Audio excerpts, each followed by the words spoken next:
Right, quiet please. Class.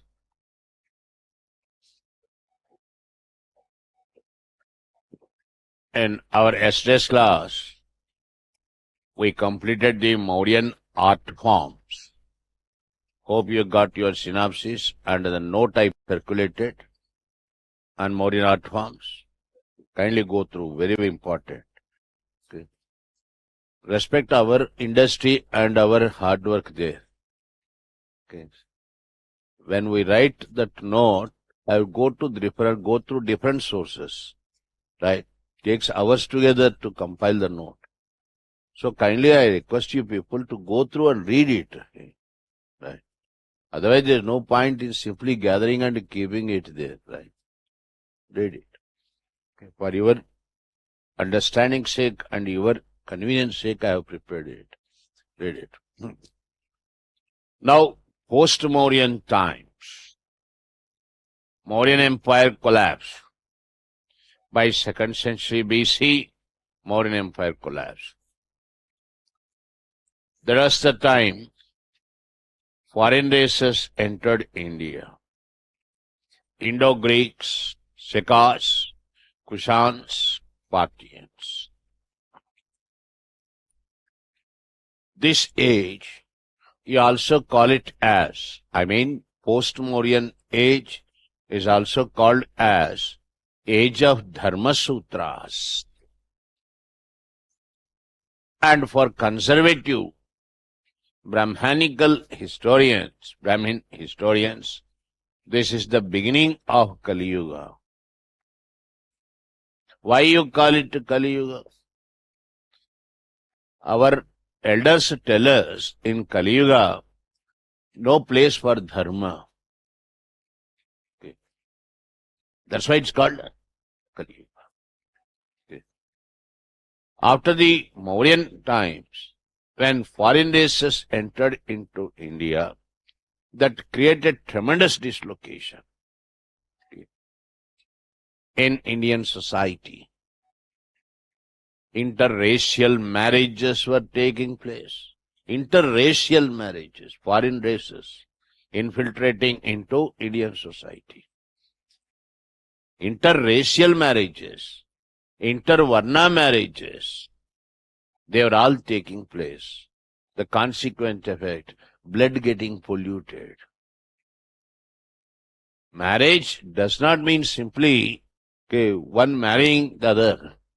It has its own implications. Okay. Your social background, your cultural background, everything matters there. Right?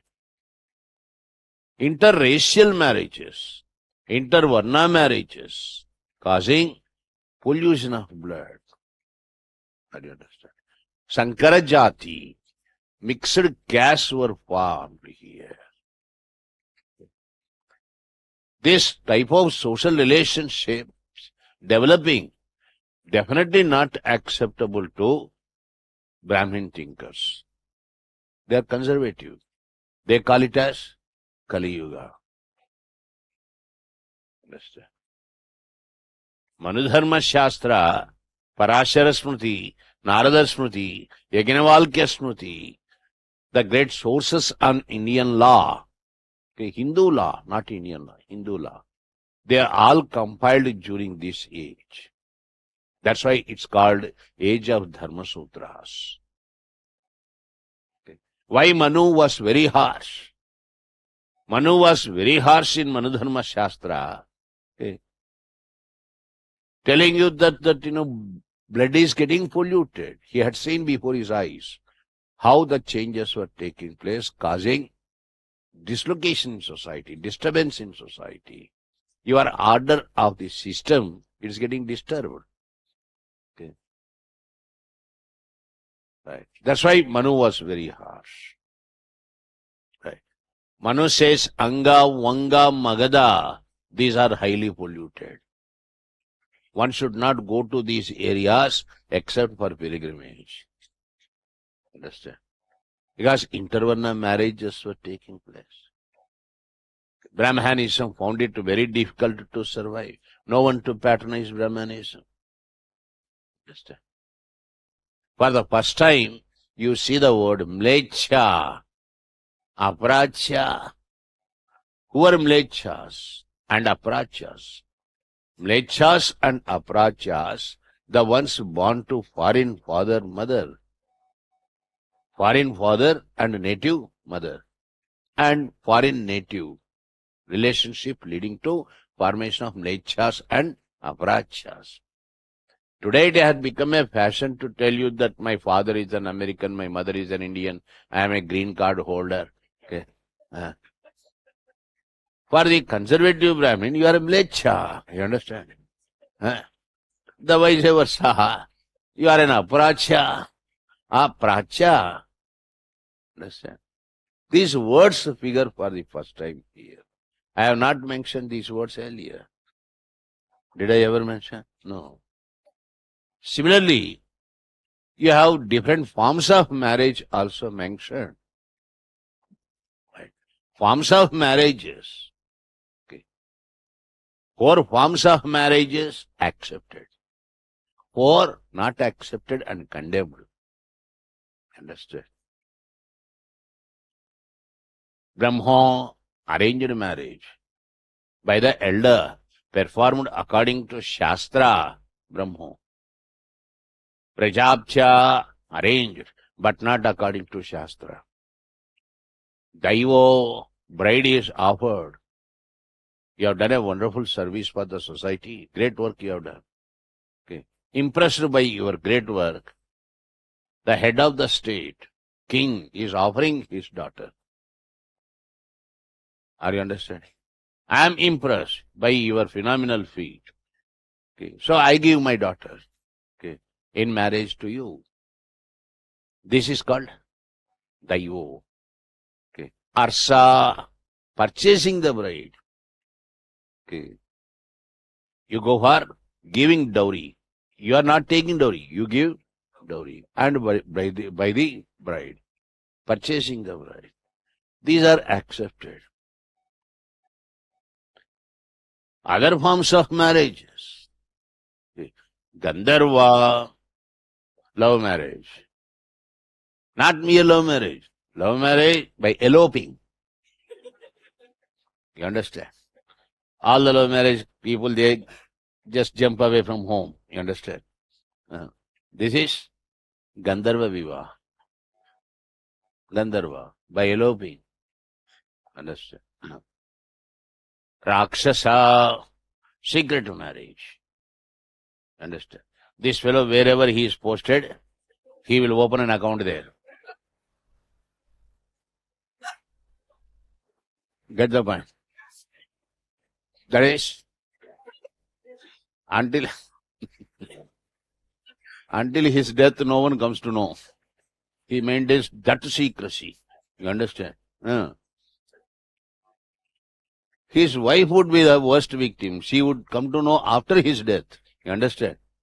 Every day one woman coming and crying that he is not only husband for you, he is husband for me.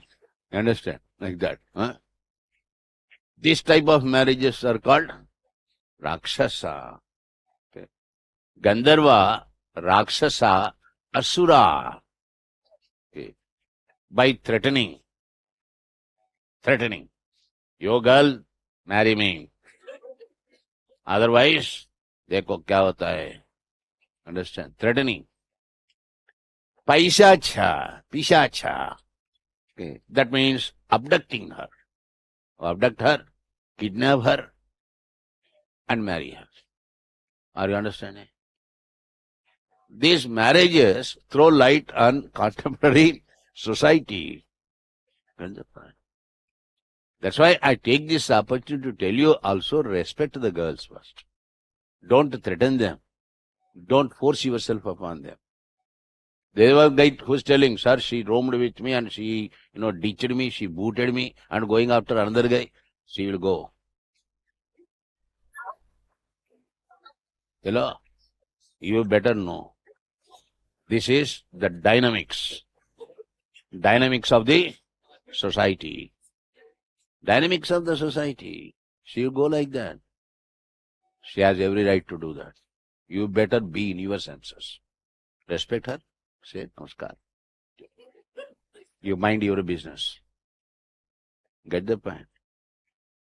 You should not threaten her that I'll pour petrol on you, acid on you, I'll kill you.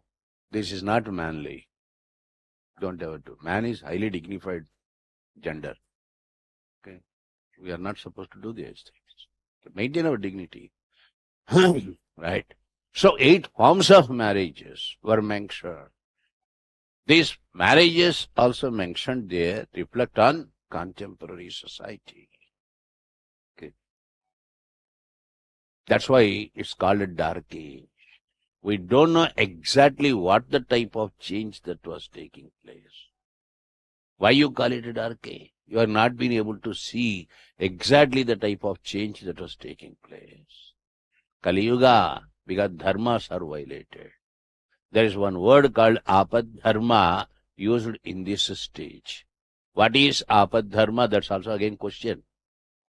Apadharma means one is permitted to change one's profession in distress. I am Brahmin. I am struggling to survive. So I am permitted to change my profession. Because survival is very important. So new developments were taking place during these times, during the society, in this society, in society, during those times. That's why it's called dark age. Dark age also because politically you are not clear who were ruling which area. Okay, it's highly controversial. Each one claiming the victory against the other also. So our idea about polity is also not clear. For these reasons, it's dark age. So what is dark age in Indian history, my dear? Dark age means the type of changes you are not being able to understand and see it clearly. That age is called dark age. 1750 to 1500, there is a gap after the end of Indus Valley and the Vedic age. That is dark age. Okay. We don't know what's actually happening. Similarly, 2nd century BC to 3rd century AD in Indian history, it's also called dark age. Right. Now, when it comes to political system, you have foreign races, Indo-Greeks. Okay. I told you, they entered India with Alexander. Right. The greatest of this dynasty, okay, Menander, converted into Buddhism by Nagasena. I told you many a time, the dialogue between the two, Milindapana. Contribution of Indo-Greeks, okay, is they were the first to give you, okay, they were the first to give you coins, gold coins, with the name of the king and the image of the king, giving you definite evidence who issued the coin. On one side, you see the image of the king. On the other side, you see the name of the king who issued the gold coin. So you have definite evidence who issued the coin. You can tell it with authenticity. In Mauryan coins, you can't say who issued which coin. You got the point. Because there is no image and there is nothing there written. Are you understanding? So this practice of giving the name and the image of the king on the coin, it started with Indo-Greeks. That's very important. Barring that, there's nothing to talk about them. Shekhas, okay, they settled in the present Gujarat region and Madhya Pradesh, part of Ujjain. They are divided into 5 branches. You also call them kshatraps. Kshatraps are shekhas. Right. Of these 5 branches of the shekhas, most popular, the one that is settled, okay, in the Ujjain region. The greatest of these shekhas, okay, Rudradaman, King Rudradaman. In yesterday's class, I told you, Rudradaman gave you Junagadh inscription. There he tells you Saurashtra Gujarat part of Chandragupta's empire. Chandragupta appointed Pushyagupta. Pushyagupta constructed Sudarshana Lake. Entire information inscribed in Junagadh inscription issued by Rudradaman. That's the first Sanskrit inscription in India, my dear. All Ashokan inscriptions are in Prakrit. Prakrit, no Sanskrit inscription. First Sanskrit inscription issued by Rudradaman. The two inscriptions that talk about his greatness, Junagadh inscription and Girinar inscription. Just now I told you Junagadh inscription, what it tells you. Girinar inscription talks about Rudradaman's wars against Shatavahanas. Class, please understand, it was during this age a very powerful dynasty was ruling Maharashtra and Andhra Pradesh, Deccan part. You call them Shatavahanas. There are very frequent wars between Shatavahanas and Shakas. Why wars? Frequent wars.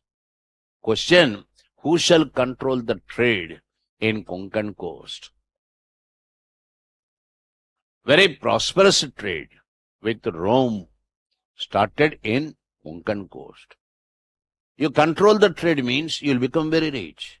So who shall control the trade?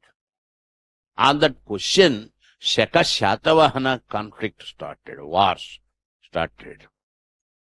Greatest of Shatavahanas, Gautami Putra Shatakarni. Gautami Putra killed king of Shakas, Nahapana. Nahapana was killed. Great insult for Shakas. They were waiting for an opportunity. Unfortunately, Gautami Putra died at a very young age. Died at 43. Understand? That's the time when Rudradaman came to power. Rudradaman declared war on Shatavahanas. Defeated two sons of Gautami Putra, Vasishti Putra and Shivasri. Shivasri was made to marry Rudradaman's daughter. Punishment. Look at my daughter, marry her. Punishment. Defeated Shivasri. Made to marry Rudradaman's daughter. Great insult for Shatavahanas. Shatavahanas removed the name of Shivasri in the list of the kings of their dynasty. You don't see the name of Shivasri because he married Rudradaman's daughter. Shakas. Powerful Rudradaman, undoubtedly. The last of these Shakas, Bhasana, he set his evil eye on the wife of Ramagupta. When Guptas were ruling India, Ramagupta's wife Dhruvadevi, Bhasana tried to capture her. Ramagupta covered, ready to surrender his wife. Ready to surrender his wife to Bhasana. That's the reason why brother Chandragupta too revolted against Ramagupta, killed Ramagupta, married sister-in-law Dhruvadevi, went for war with Bhasana, killed Bhasana, liberated India from Shakas. That's why he took the title Shakahari. Hari. Okay. Hari means the one who exterminated everything. Okay. God's other name is also Hari. You remember? He gives you with one hand and he takes back. Got the point? That's why he is called Hari. Okay. Finally, everything becomes ash only. Got the point? Don't feel that you're happy that you are making money, A day will come. Be prepared for that. Okay. That's why God, Hari. Okay. People say that God is taking money, He is expecting money. When I go to Balaji temple, so much money they expected, I have to give money, the donation there. Remember one thing, look at Hari. Okay. He has Lakshmi at his feet. pressing his feet. Devoted Lakshmi. But Hari won't look at her. He'll be looking somewhere else. Are you understanding? Did you ever observe Vishnu Bhagavan looking at Lakshmi? No, he never looks at her. Got the point? Poor woman, that's one reason why she left Vaikuntham also. Okay. However much I am after you, are not looking at me. Huh? Then the answer is, if I look at you, you don't look at me. Get the point? When I keep you at bay, you are attracted to me. Okay. This is the philosophical reasoning is there for all that. When you are after money, money will not be after you. When you are not after it, it will be after you.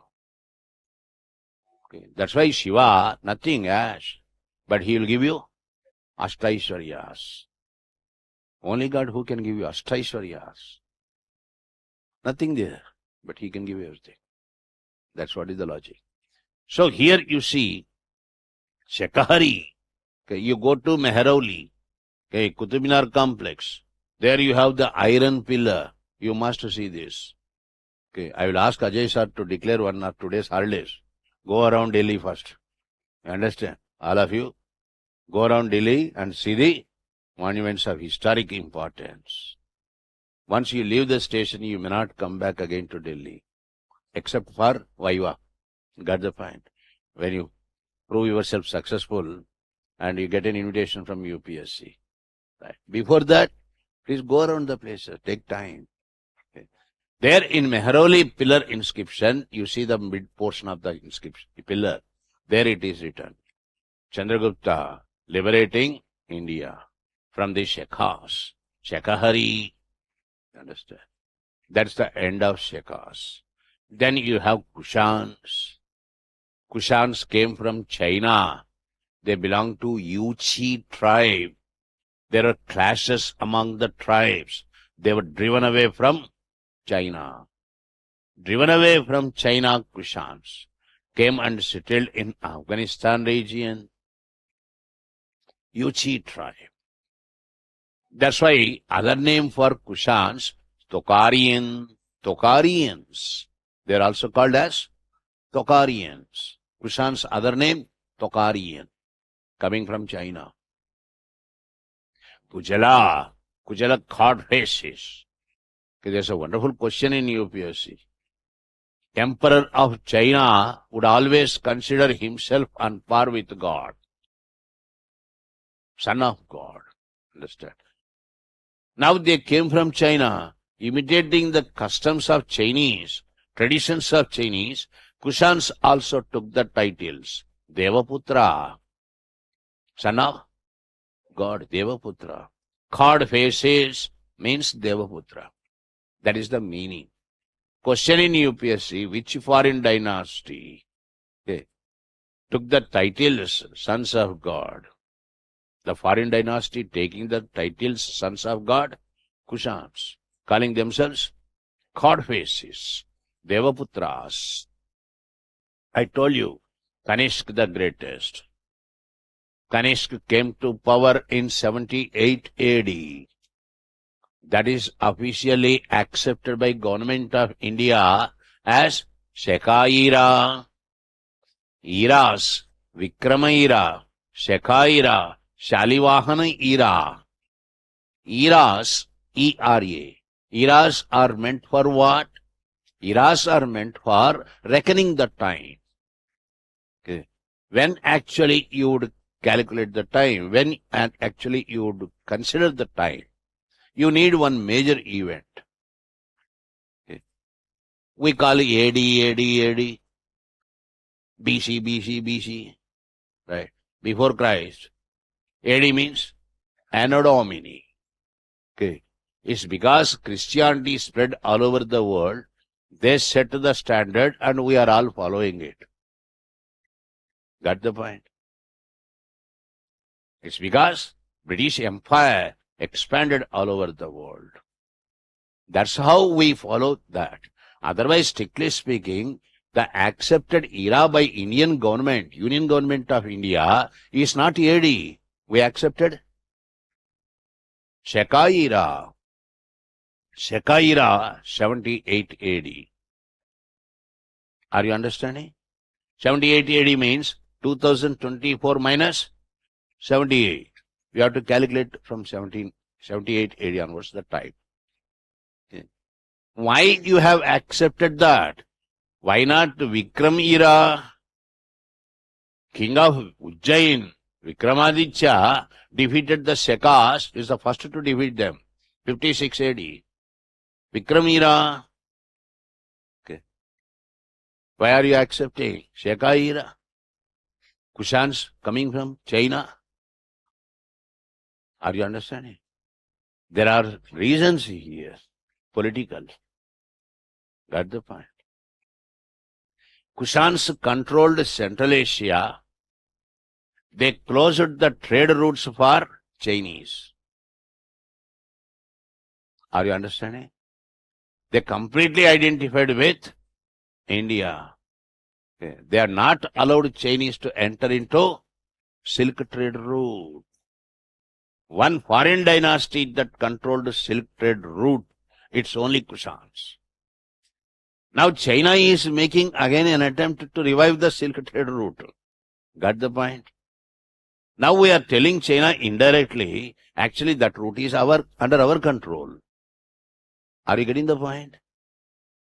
Okay. You China, better you remember that we control the silk trade route. Okay. We have different other reasons also. It's strategically important to accept this as the era. Are you understanding? You people had accepted our culture. You have become part of our society. Kushans coming from China. We control the silk trade route. Better you remember this, China. Got the point? That is the idea. Right? So, Kanishka coming to power, 78 AD, marked the beginnings of Shaka era. Kushans, the only dynasty to control the silk trade route. What was silk trade route? Mongolia to Alexandria. All along the Central Asia, we have the trade route. Mongolia to Alexandria via Kandar, Khorasan, Transoxiana up to Alexandria. Okay. Land route. Right. Kushans controlled it. Kushans means we controlled it. Kushans had not permitted Chinese to enter into the route, forcing Chinese to take the land route to Tamralipti. My dear, I told you in my last class, Tamralipti means present Kolkata. Chinese used to come to present Kolkata, dump their silk products there. There no way that they could go to Europe. Route controlled by Kushans. That's the point. When I go to the next chapter, I will tell you more on this. Kushans, very prosperous, very rich Kushans. They gave maximum number of silver coins. Their coinage tradition, the way they minted coins, it's very artistic. This artistic way of minting coins was imitated by the Guptas. Okay. Closely connected to Kushans, you have Gupta dynasty. Okay. Guptas were feudatories, Samantas, subordinate rulers of Kushans. Right. Kushan coinage tradition influenced Gupta coinage tradition. When I go to Guptas, I will tell you. Okay. Then you have Parthians. Gondo. Gondo was the greatest of Parthians. Gondophares. He was converted into Christianity. Gondo was converted into Christianity. Sir, what do you mean? That at that time Christianity entered India? Yes. Okay. Way back 56 AD, Christianity entered India. Saint Thomas, the first Christian pilgrim father. Saint Thomas. Okay. Thomas converted Gondo into Christianity. You have a great traveler, Marco Polo. Marco Polo tells us that Saint Thomas died at Mylapore in Chennai.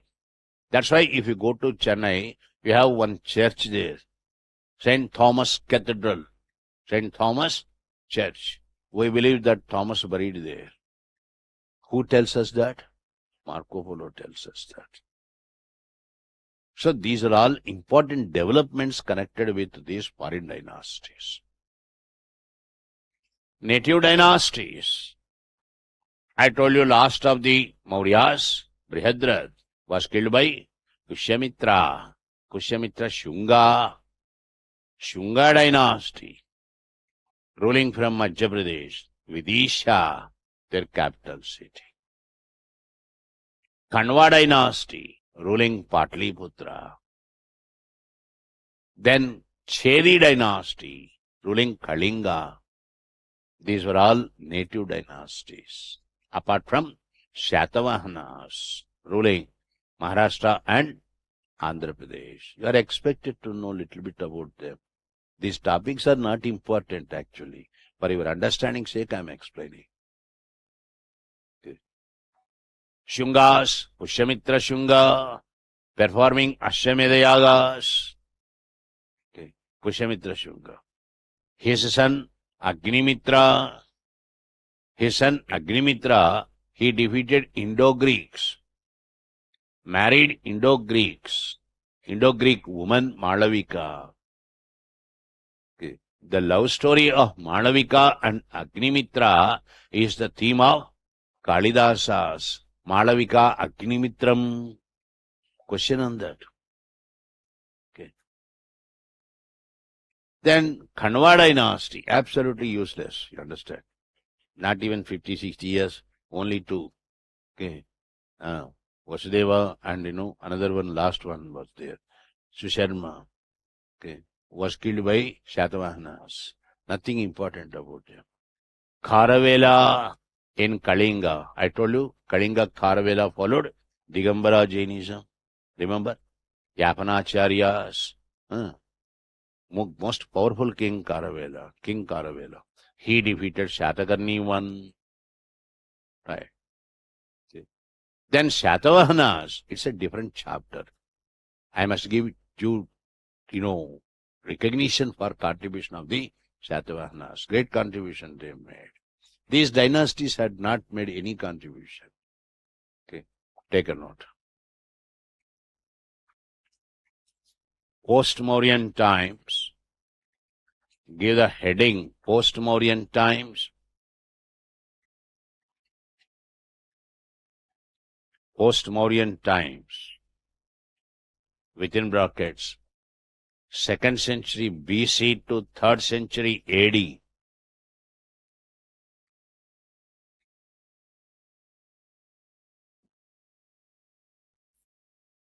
Second century BC to 3rd century AD. Brackets close.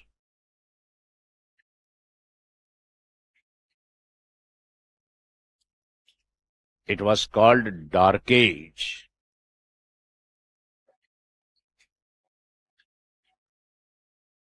And Kali Yuga.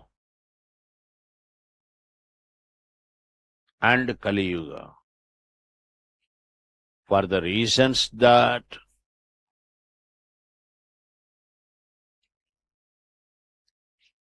foreign dynasties entered India.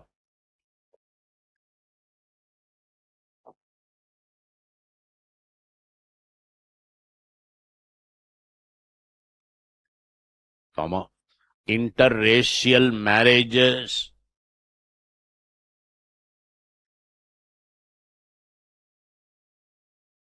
and intervarna marriages,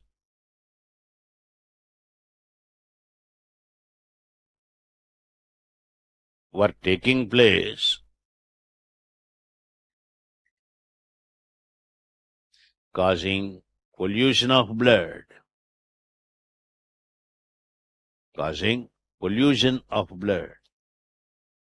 Full stop. Varna Sankaran.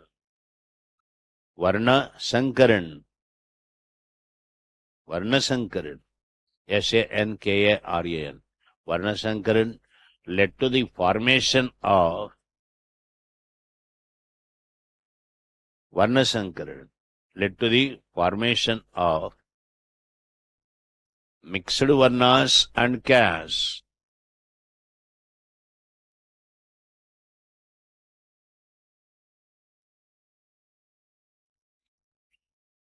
Full stop. Terms like TARM, terms like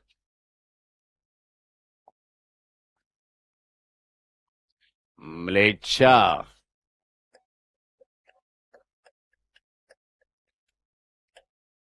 Mlecha, Mlechch, Mlechas, and Apracha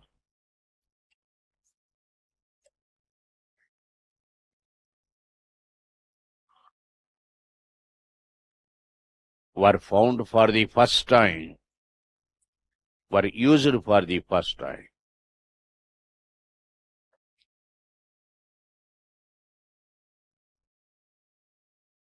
Full stop.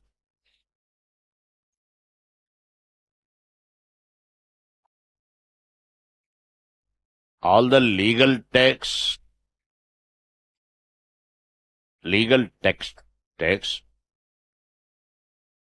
such as Manusmriti,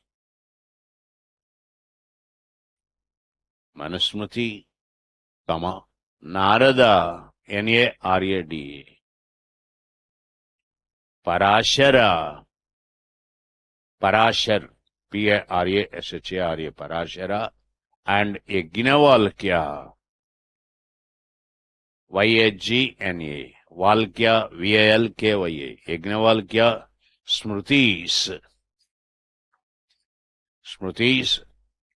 were compiled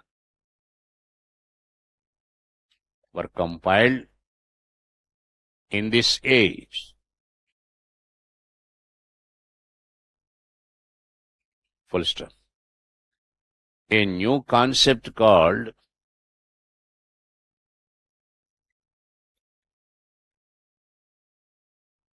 Apadharma, underline Apadharma, which means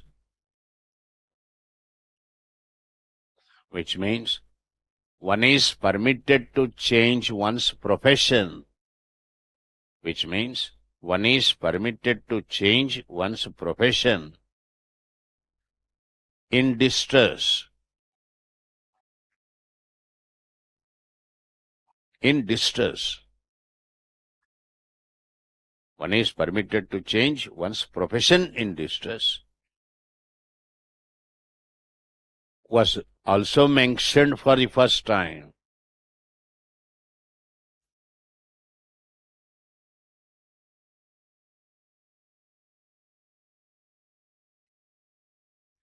Full stop.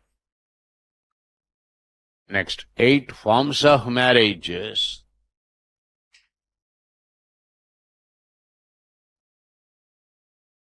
8 forms of marriages were also mentioned.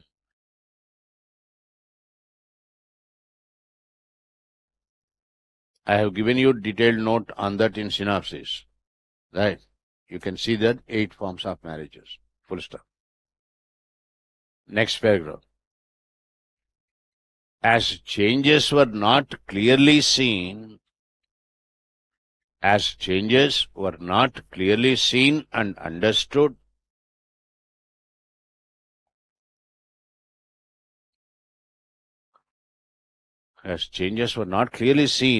understood, it was called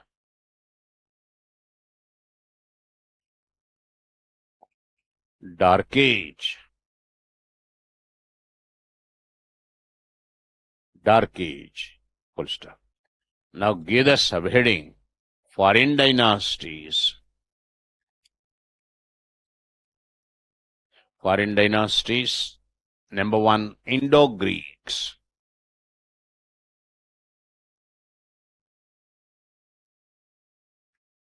Indo-Greeks. Menander the Greatest. Mindar.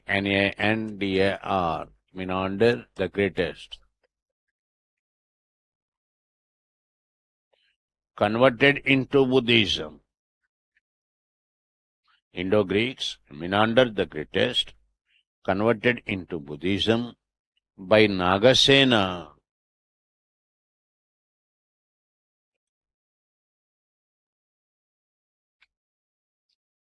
Next. Indo-Greeks were the first to issue, mark it very important. Indo-Greeks were the first to issue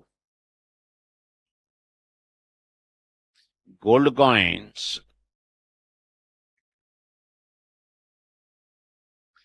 giving us definite information. Gold coins giving us definite information with the name of the king and the image of the king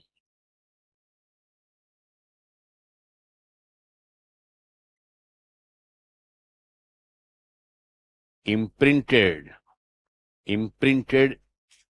on the coin or engraved on the coin.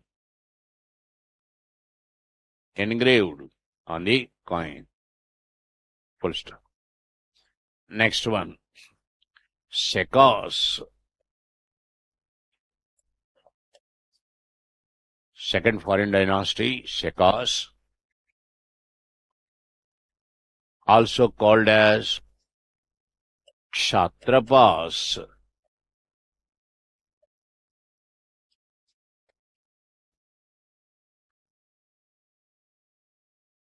Kshatraps or Kshatrapas. Full stop. Divided into 5 branches. Shekas divided into 5 branches.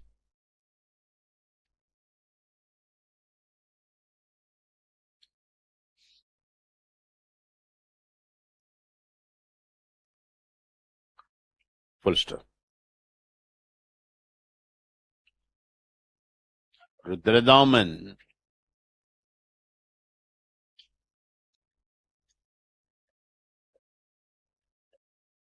Rudradaman, the greatest of the Shekas.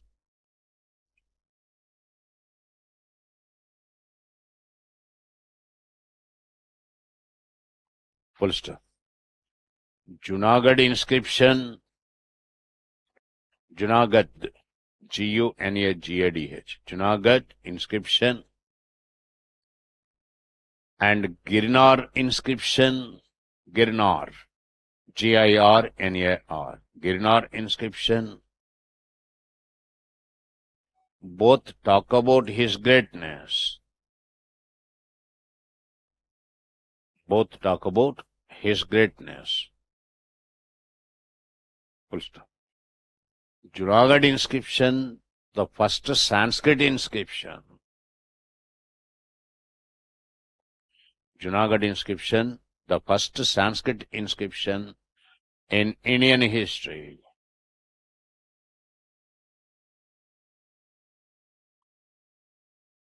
Full stop. Frequent wars started between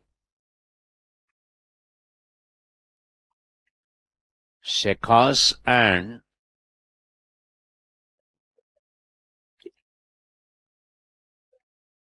Shatavahanas.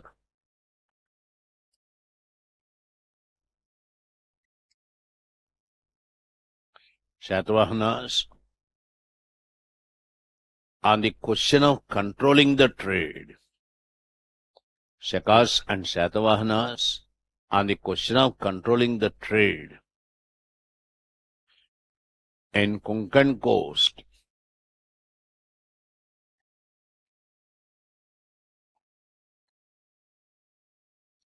Konkan, K-O-N-K, Konkan coast.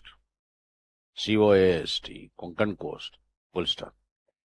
Gautami Putra, Gautami. Gautami Putra Shatakarni. Sathakarni. Gautami Putra Shatakarni. Sathakarni. Gautami Putra Shatakarni, comma. The greatest of Shatavahanas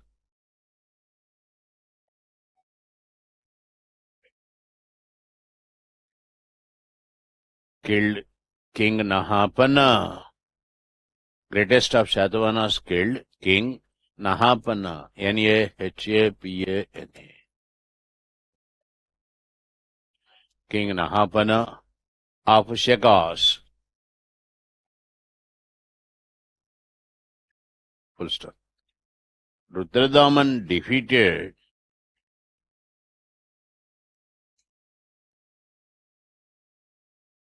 Rudradaman, R-U-D-R-A. First one. Rudradaman defeated two sons of Gautami Putra.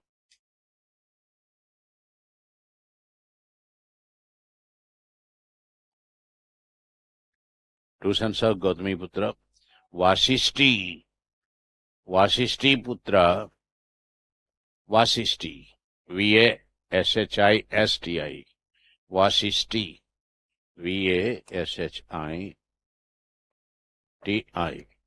Vashishti. Vasishti Putra. And Shivasri. Vasishti Putra. Putra.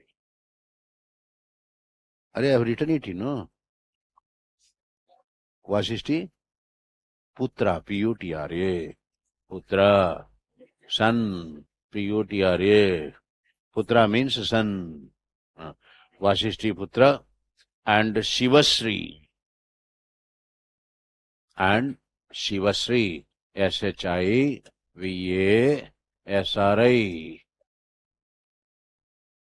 Vasishti Putra and Shivasri. Full stop. Shivasri married.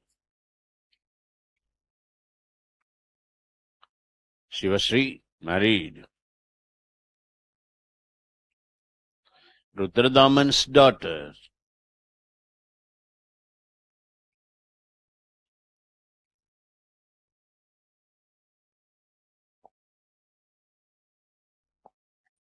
Next. Chandragupta Vikramaditya II. Chandragupta, Chandra. I don't know, my dear, really. Are you so anglicized? You're born and brought up in English, is it? Sanskrit must be made compulsory for you. Okay. Chandragupta, Vikramaditya,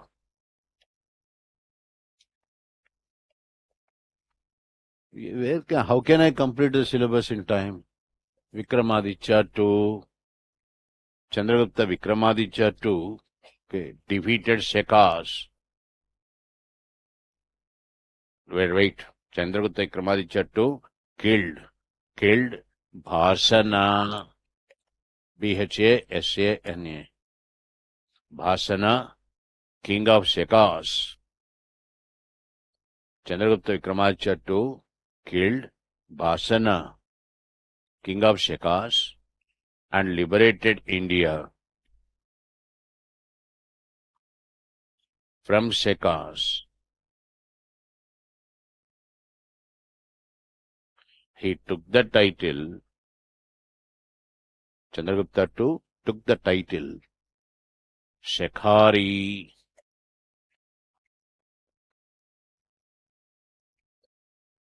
Shekhari. Underline Shekhari. Right. Now give the subheading. Kushans. Third dynasty.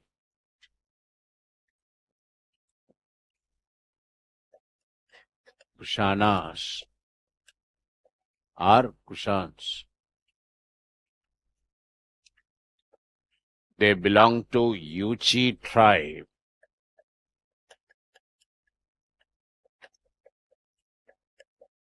They belong to Yuchi tribe of China.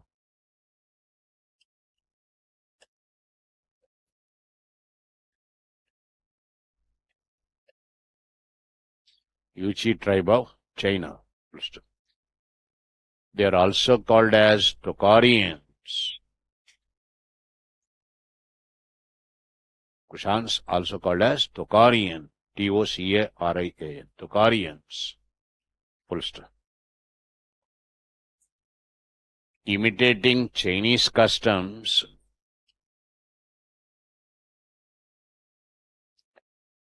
Tocharians. Full stop. Imitating Chinese customs. They also took the title. Kushans also took the title. Imitating Chinese customs, Kushans also took the title Devaputra.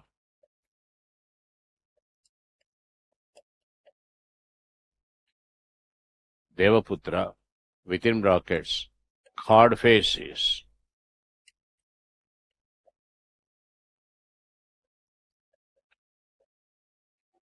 Hard faces means Devaputra. Full stop.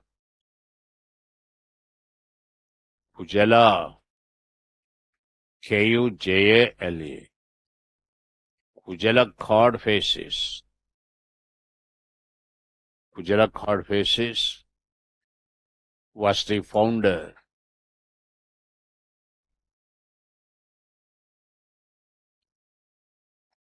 Peshawar.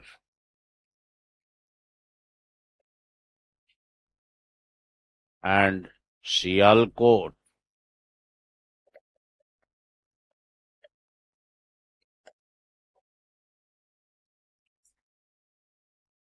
Capital cities.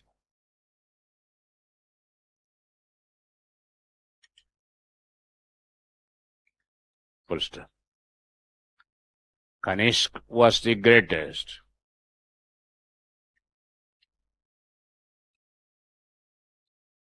Kanishk was the greatest of Kushans. Full stop. His coming to power, mark it very important, Kanishk coming to power in 78 AD, 78 AD, 78 AD, marked the beginnings of 78 AD, marked the beginnings of Shaka era. Shaka era.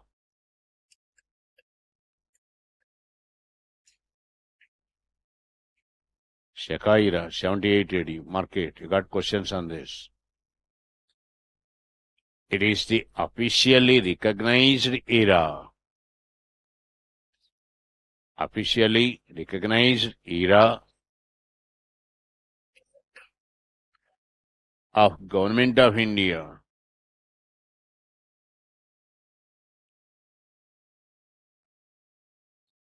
Full stop. You kindly add there only. The other eras are, there are other eras. Other eras, E-R-A-S, E capital letter, eras. Other eras are Vikram era,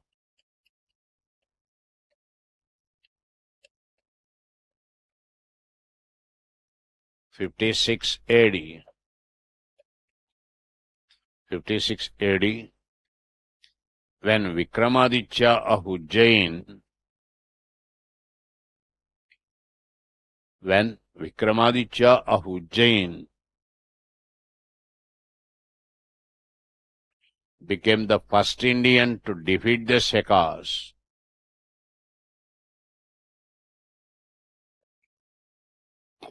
Became the first Indian to defeat the Shakas.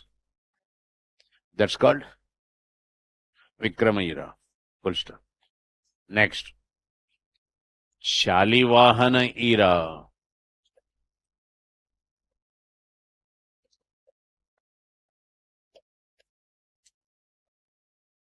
Shalivahana era, also called 78 AD.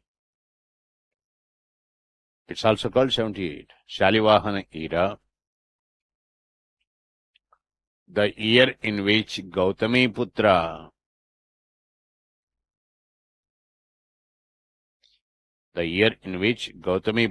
came to power.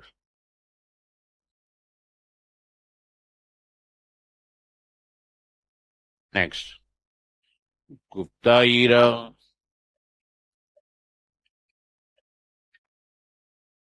320 AD.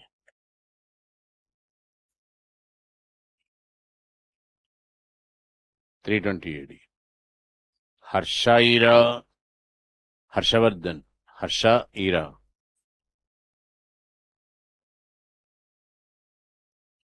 606 AD.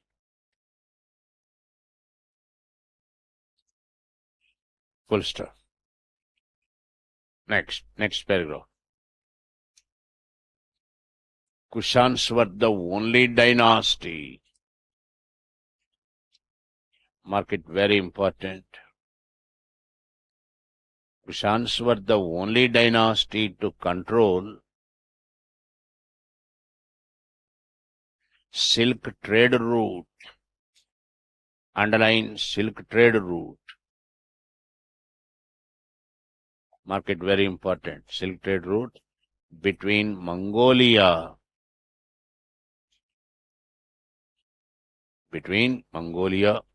to Alexandria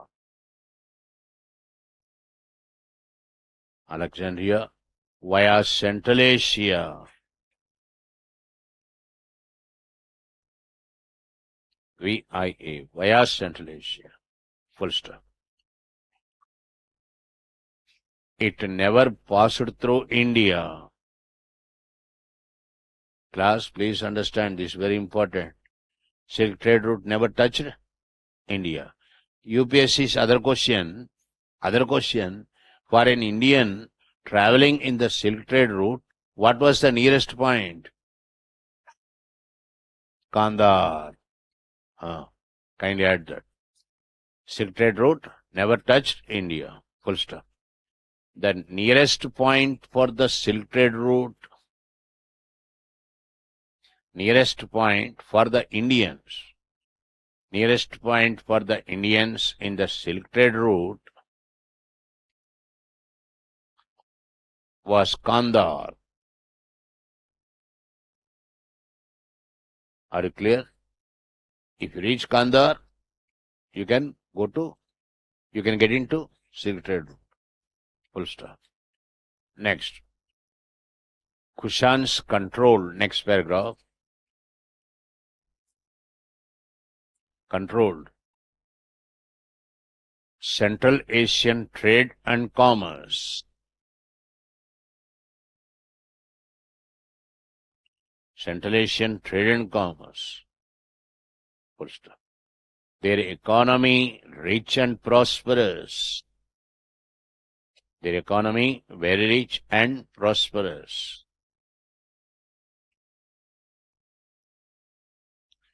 They issued maximum number of silver coins. Kushans issued maximum number of silver coins. In some textbooks, it's also written gold coins. Whether it is gold or silver, they issued maximum coins. Full stop.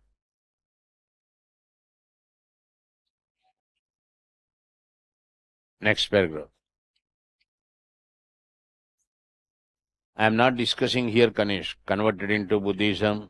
Already we discussed under Buddhism. Right. Next, Charaka. Charaka. You have never heard of Charaka? Charaka Samhita.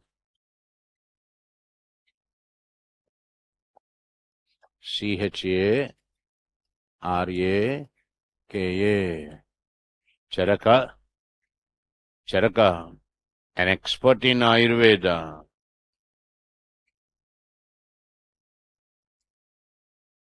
Charaka, an expert in Ayurveda. Come on. First physician come surgeon. MS MD. Charaka.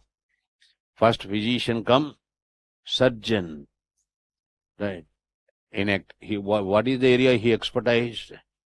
He is an expert in treating cataracts. Okay. First physician come surgeon, comma, an expert in treating cataract,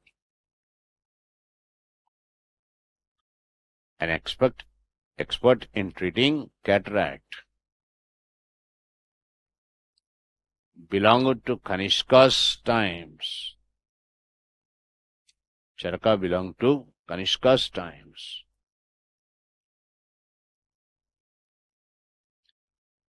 Right, that's enough. And Kushans. Next dynasty. Parthians.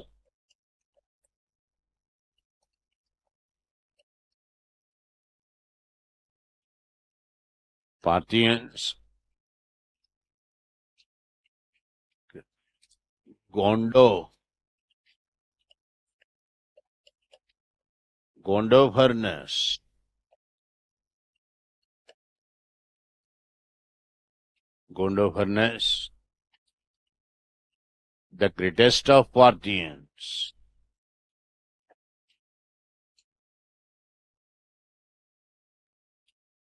Gondo was the greatest of the Parthians.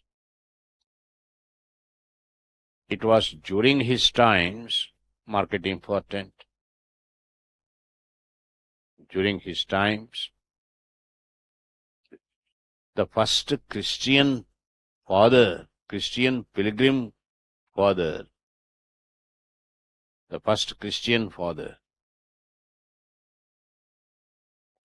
Saint Thomas, Thomas, Saint Thomas visited India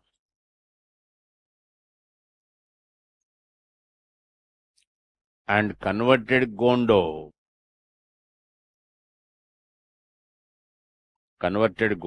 into Christianity in 56 AD. 56 AD. Full stop. Marco Polo, Italian traveler.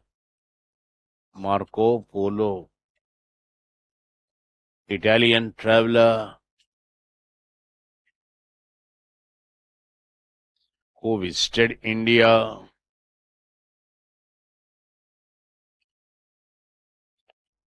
in 13th century, 13, says that Saint Thomas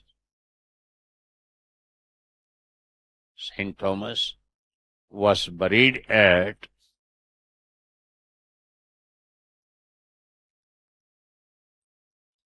Mylapore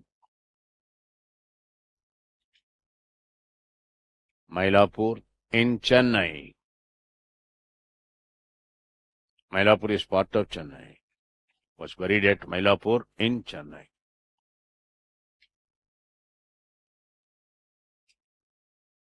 Full stop. Add one more point there. Marco Polo visited the court of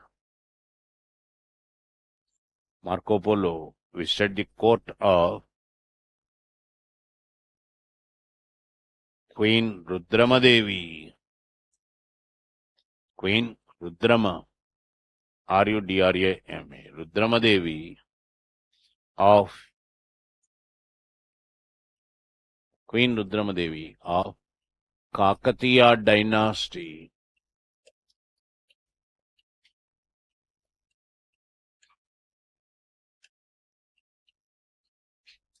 Kakatiya dynasty, which ruled Telangana.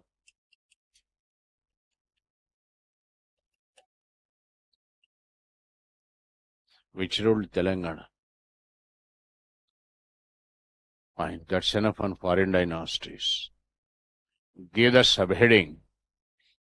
Native dynasties. NATIV. Native dynasties.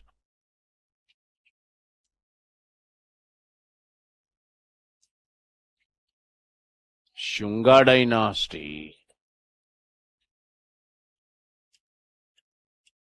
Shunga dynasty. Kanva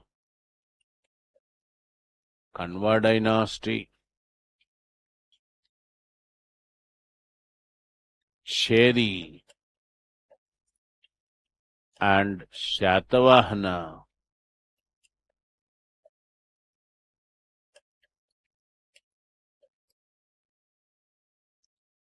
Shunga dynasty, Kanva dynasty, Chedi and Shatavahana were the native dynasties.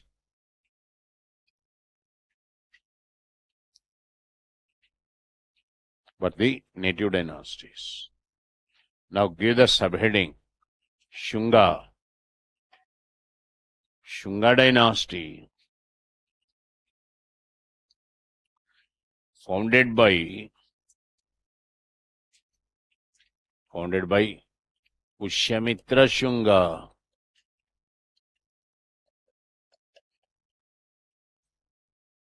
Pushyamitra Shunga,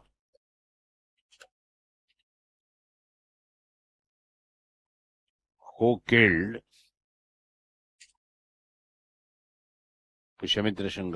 killed the last of the Mauryas,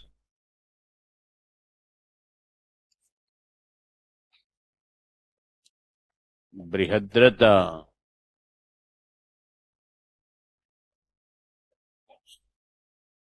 Last of the Mauryas, Brihadrata. Full stop. Their capital city, Vidisha. Shunga's capital city, Videsha. Vidisha, Madhya Pradesh. MP. Full stop. Pushyamitra's son, Agnimitra. Pushyamitra's son, Agnimitra, defeated Indo-Greeks.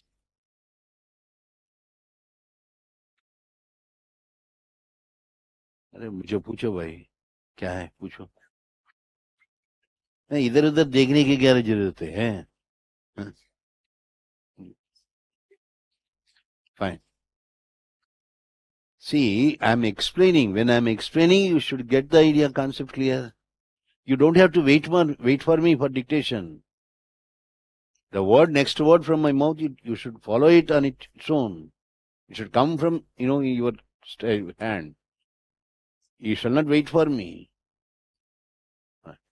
Pushyamitra's son, Agnimitra, defeated Indo-Greeks and married Malavika.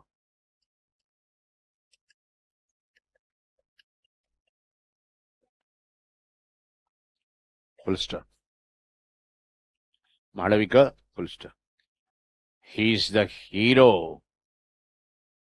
Agnimitra is the hero in Kalidasa's drama. Kalidasa, my dear, you are raising your head for this also. Kalidasa's drama, D-R-A-M-A, drama. Malavika Agnimitram. Malavika Agnimitram.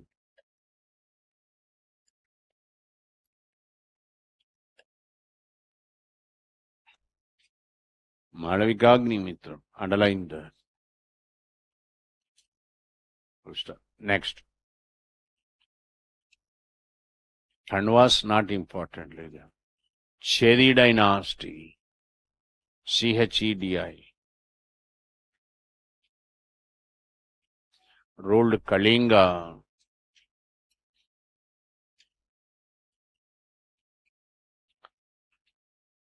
Full stop. Kharavela.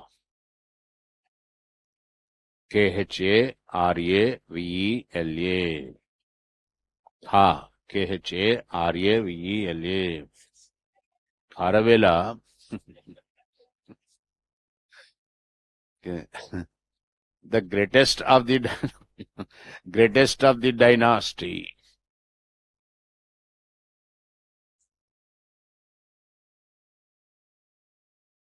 followed Digambara Jainism.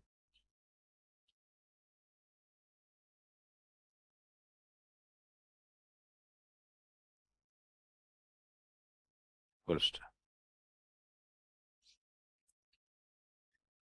he was known for his irrigation works.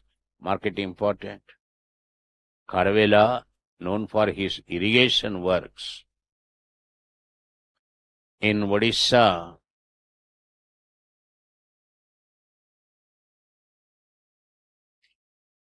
first, he defeated Shatakarni I. He defeated Shatavahanas. He defeated Shatakarni, Satha, Shatakarni, Krni, 1. Because you have Shatakarni 2 also. There are 33 kings. Right. Shatakarni 1. He defeated Shatakarni 1 and took the titles T over Ketu. And took the titles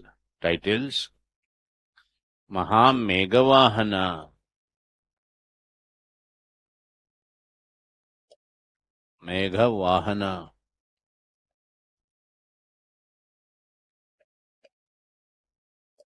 and he took the titles Mahamegavahan, Meghavahana, and Tri Samudradipati.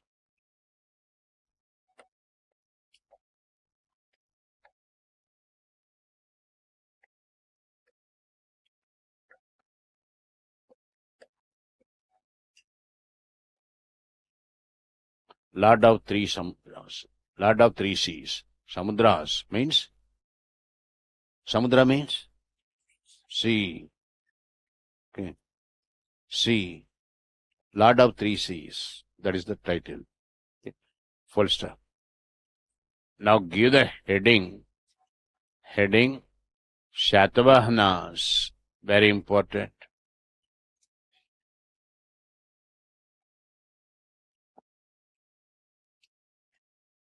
Shatavahana.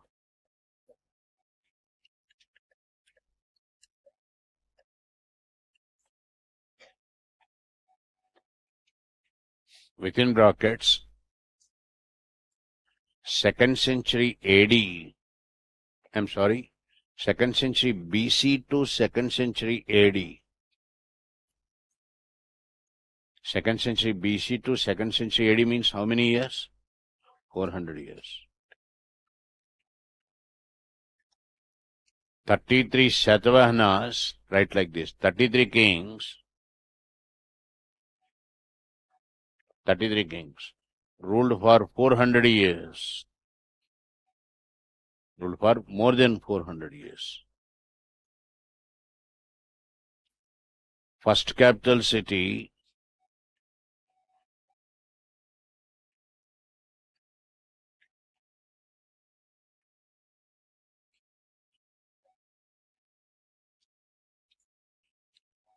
Paithan, or P-A-I-T-H, Paithan, in Maharashtra. Pratishtanapura or Paithan. Paithan in Maharashtra.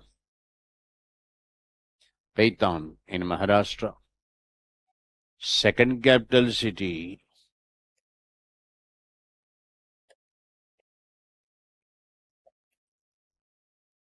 Amravati. Amravati in AP.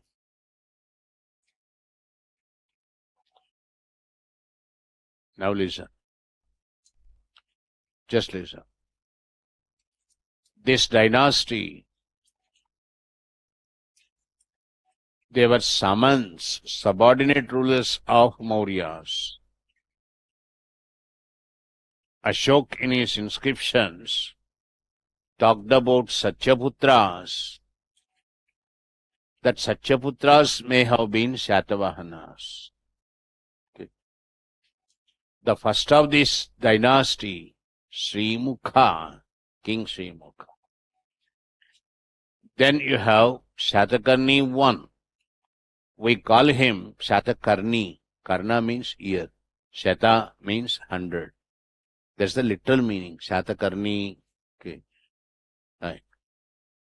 Shatakarni I, the first South Indian king to perform Ashwamedha Yagas.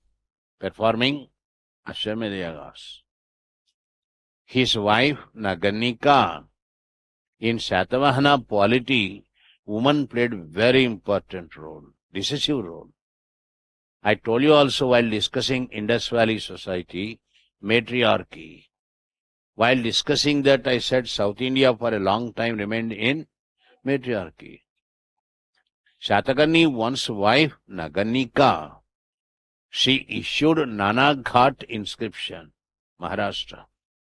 There she talks about the greatness of her husband, Shatakarni one. You call him Ekavira. That's the title mentioned in the inscription. But he attracted the attention of Kharavela. Kharavela, highly imperialistic. Okay. Kharavela attacked Shatavahana kingdom, defeated Shatakarni one. You are not Ekavira. I am the Ekavira. You understand? That's the problem. That made him to take the title Lord of Three Seas. Who took the title? Karavel, defeating Shatakarni one. After this, we have the 11th king, important for us. 11th king, Hala, H-A-L-A. I should say the first scholar king in Indian history, Hala. A man of great intellectual caliber, Hala. Hala wrote Gada Saptashati. Gada means story. Sapta means 7. Shati means 100. A collection of 700 stories. Phenomenal. Okay. And that too, it starts with a very gripping theme. Hala going for hunting. Lost his way in a forest. He goes to the hermitage of a sage. Okay. There he had come across a parrot. Parrot speaking very sweet, chaste Prakrit language. Are my dear Hala, you are looking damn tired. What would you like to have? Coffee, tea, or coke, or what? Understand? Hala addressing, parrot addressing Hala.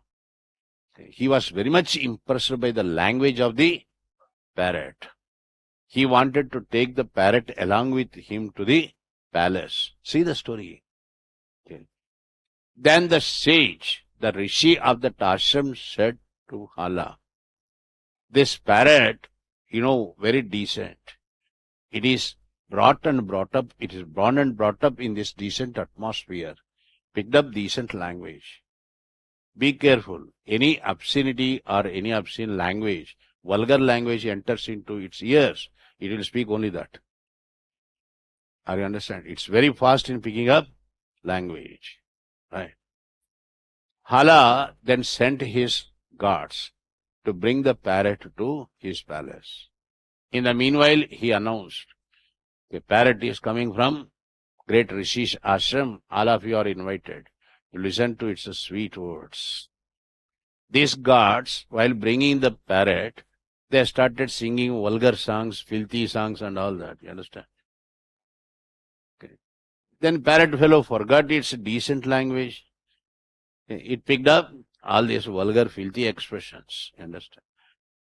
When all assembled, Hala asked the parrot to show its proficiency. You understand? It started singing. It started showing its proficiency. Hala, not angry with the parrot, he realized where the mistake went. Right? So he made it as his advisor. Understand? Advisor to advise him on certain issues. Parrot, brilliant parrot.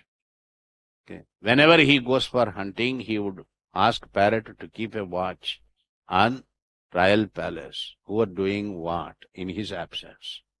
When Hala comes back from hunting, parrot used to tell, okay, what all people had done in his absence. Okay. Whoever that are doing something wrong, ladies doing something wrong or men doing something wrong, parrot used to tell them a story. What the story it told to these people, the same story it tells to Hala. So Hala compiled 700 stories of that time. You see the theme. Okay, mind-blowing thing. I am talking about this story of 1st century AD. Okay, 700 stories. Gada Saptasati, Saptashati, rated as the best Prakrit text. We have Navarasas, 9 types of emotions there. Okay. Halas Gada Saptashati. Okay. Sattasi, Saptashati, otherwise called Prakrit Sattasi. Okay. Hala married Lilavati. Okay. Gunadja, Brihatkata, and there is another great poet. Okay. He wrote Lilavati Parinayam. Okay. During the times of Hala. Language, how it is developing, you see that. Okay. Kuntala, another Shatavahana king. He had fallen in love with Malayavati. Malayavati, an expert in Sanskrit. This fellow, illiterate fellow. So she had put forth the condition. First you learn Sanskrit, then only we think of marriage. Understand? Then who would teach him Sanskrit? For the sake of Kuntala, Sharyavarma wrote Katantra Vyakarana. Vyakarana means grammar. Katantra Vyakarana.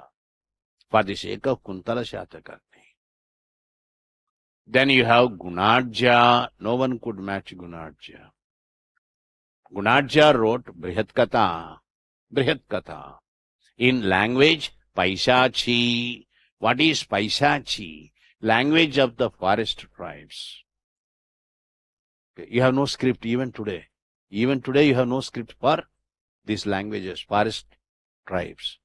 In that language, Gunadja wrote Paisachi. Classics in literature. Then you see Gautami Putra you have. I told you already, he defeated Shakas. Okay. After Gautami Putra, you have Yajnasri. Yajnasri, contemporary to Acharya Nagarjuna. Nagarjuna wrote Shuhullekha. Lekha means letter addressed to Yajnasri. I told you, remember, Buddhist literature. Lekha means letter. Letter written by Nagarjuna to Yajnasri. His close friend, king himself, his close friend. Obviously, great scholar, Acharya. Shuhullekha. When it comes to cultural contribution of Shatavahanas, I told you while discussing Buddhism, they were the ones who expanded Amaravati Stupa. Amaravati Stupa actually built by Naga Ashok. Okay. It was in ancient times world's biggest stupa in ancient times. Right? Anybody from Andhra Pradesh?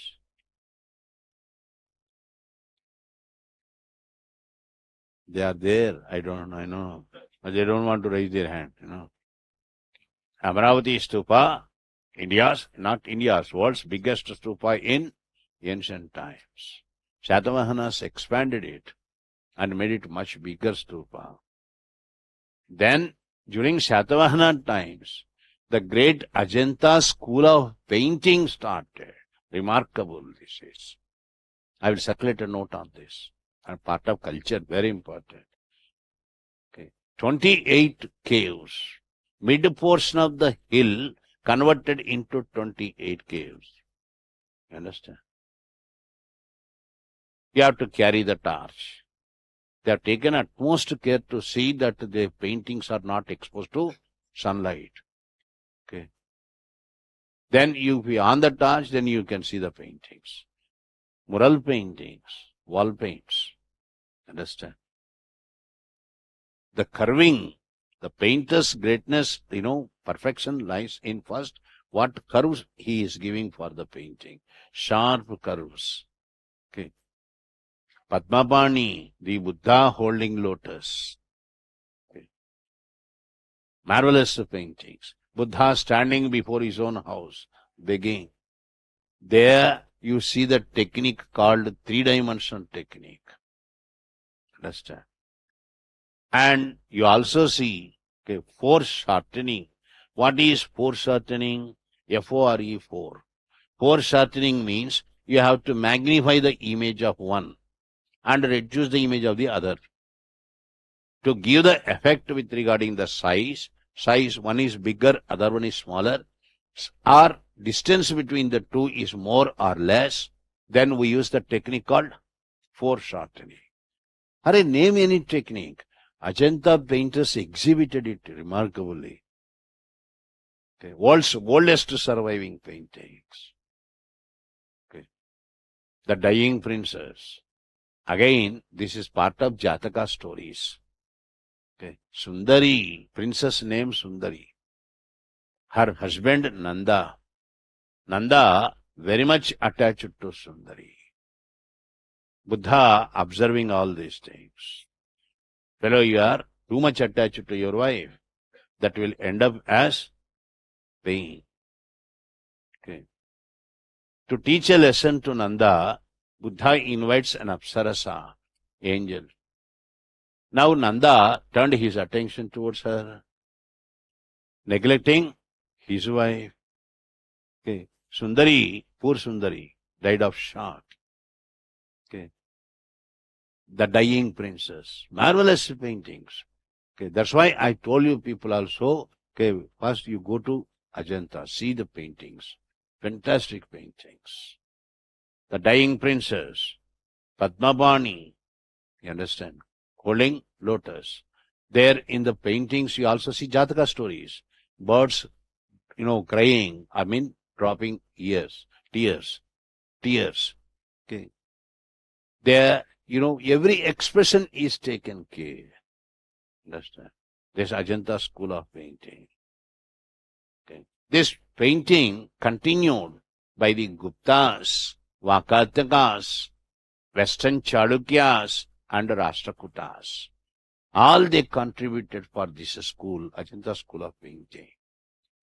Okay. In cave number 1, you see Pulakeshin II, the greatest king of the Western Chalukyas, receiving Persian ambassador. Grand reception given by Pulakeshin. Marvelous painting tradition. Credit goes to Shatavahanas for starting the Ajanta school of painting. Amaravati school of art, I told you, the most beautiful of the 3 art forms. It also developed by Shatavahanas. Discoveries, major discoveries they made. What were the major discoveries? Okay. Girika. What is Girika? Processing cotton. How to process cotton? You have to remove the seed. For removing the seed in the cotton, they introduced one machine called Girika. We discussed this type of discovery in Industrial Evolution, England. Okay. Shatavahanas discovered made a major discovery in cotton processing, machine called Girika. In the lift irrigation, you remember Ajyantrikas, I told you, manufactured Ghatiyantras, lift irrigation. Ghatiyantras also practice for lift irrigation. Udaka yantra, yantra means machine. Yantra means machine. Udaka yantra for tilling the soil, just like your tractor today. Understand? Major discoveries. Parnika Sreni, question in UPSC. Who were the first to cultivate coconuts? Coconut cultivation. Coconut cultivation started with Shatavahanas. Extensive cultivation of coconuts. First time. Parnika Sreni. Sreni means guild. You remember? I told you guild. Okay. Palm leaves cultivation. Okay. Economy very prosperous. Shatavahanas had great contacts, trade contacts with Rome. Romans had maximum trade in South India. Next chapter is that only. I will tell you people. Particularly with the Shatavahana kingdom. Right. Shatavahanas issued ship mast coin. I don't know how many of you had seen 10 rupee note, old 10 rupee note. Okay. On the other side of the old 10 rupee note, did you ever observe ship mast? Did you? I had 1 rupee. I'll show you tomorrow. Okay. 10 rupee note.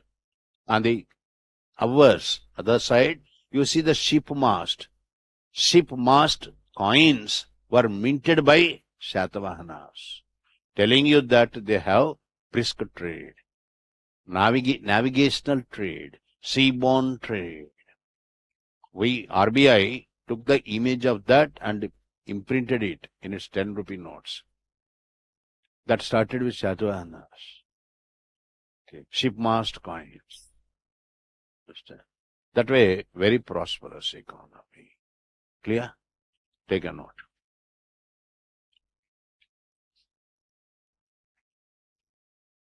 Dynasty was founded by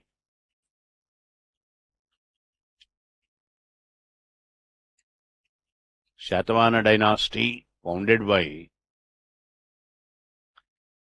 Srimukha, Srimukha,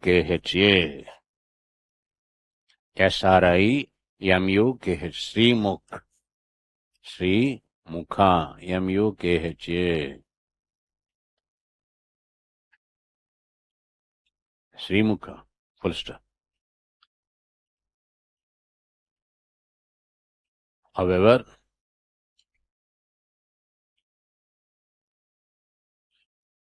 the real founder was, market important, the real founder was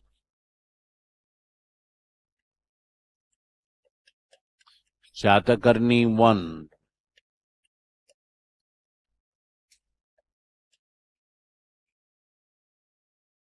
Shatakarni I. Full stop. His wife Naganika, mark it very important. His wife Naganika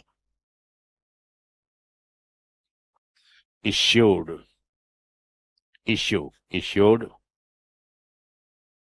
Nanaghat inscription, Nanaghat Maharashtra, Nanaghat inscription, underline Nanaghat inscription.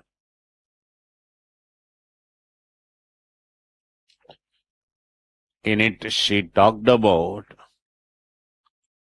in Nanaghat inscription, she talked about the greatness of her husband,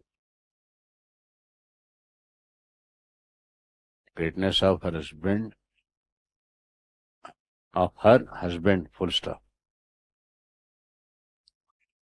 Shatakarni I was the first to perform, very important. He was the first to perform Ashwamedha yagas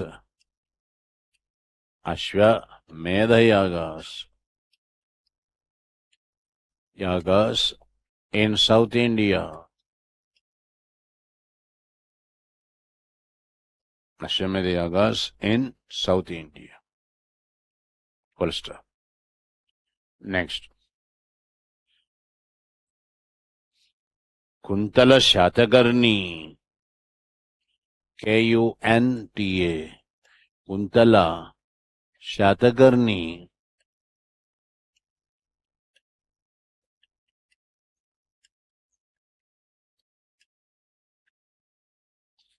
fallen in love with Malayavati.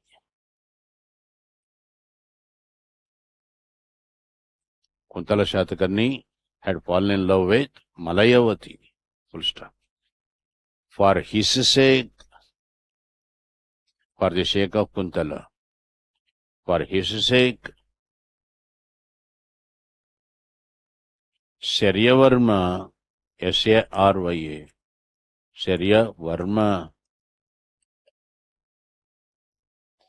Saryavarma wrote Mark it, very important. Saryavarma wrote Katantra Vyakarana.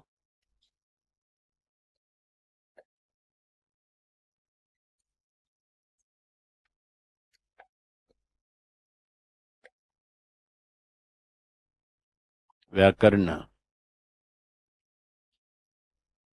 Saryavarma wrote Katantra Vyakarana. Underline the title, Katantra Vyakarana. Next paragraph. Hala, very, very important. Hala, H-A-L-A. Hala, the first scholar king.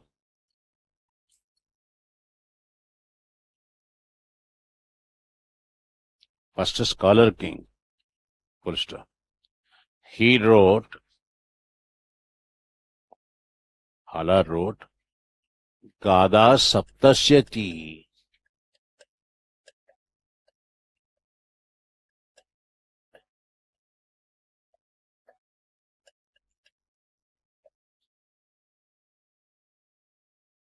Underline this, very, very important.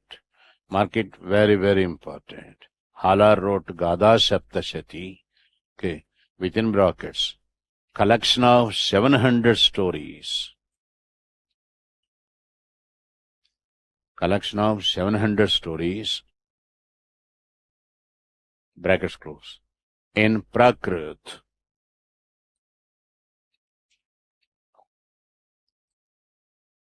Full stop. It is the most important text. Most important text in Prakrit.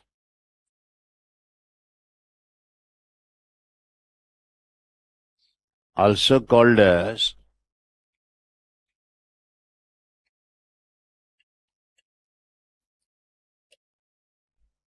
Saptasi. It's also called as Saptasi. Saptasyati. In Sanskrit, Saptasyati. In Prakrit, it will become Saptasi. Saptasi. Full stop. Next, Kutuhala.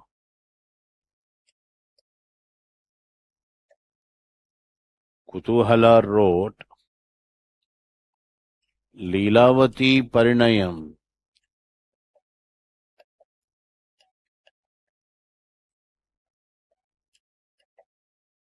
Parinayam means marriage. Leelavati Parinayam. Parinayam means marriage. Within brackets, Leelavati marrying Hala. Leelavati marrying Hala. H-A-L-A. Hala, very, very important, I'm telling you, my dear. Next. Gunadja. G-U-N-A-D-Y-A. Gunadja wrote Brihatkata Manjari. Brihatkata.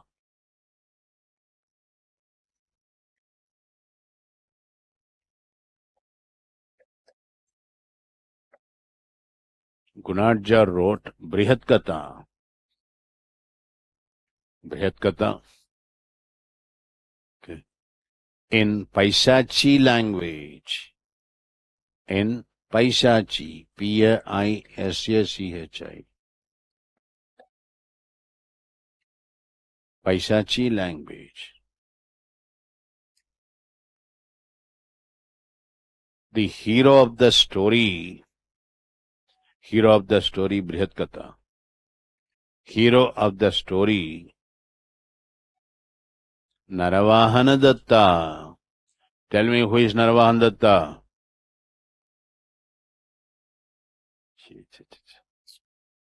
Absolutely hopeless.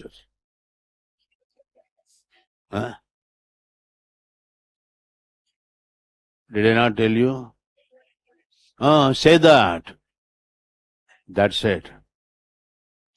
Okay. Naravahana Datta means Kubir.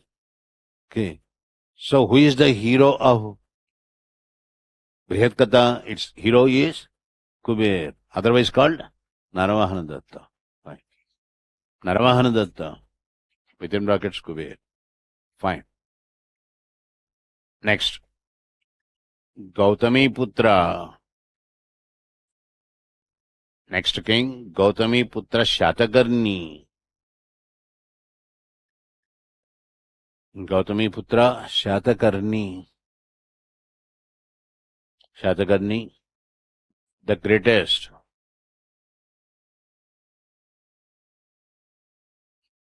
of the dynasty. Full stop. Nasik inscription, Nasik. Underline Nasik inscription, issued by his mother,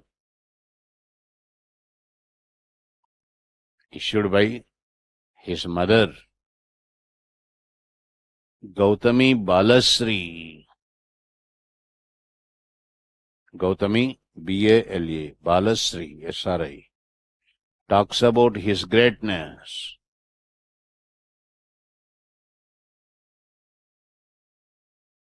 You remember I told you, he killed Nahabana of Shekas, right?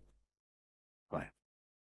Next, Yajnasri, Y-A-G-N-A, Yajna, S-R-I. Yajnasri Shatakarni, the last great king. Yajnasri Shatakarni, last great king of Shatavahanas, last great king. Full stop. Acharya Nagarjuna,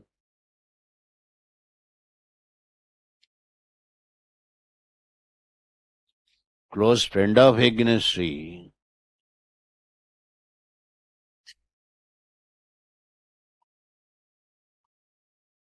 wrote Sruhullekha. Nagarjuna wrote Sruhullekha. Sruhullekha.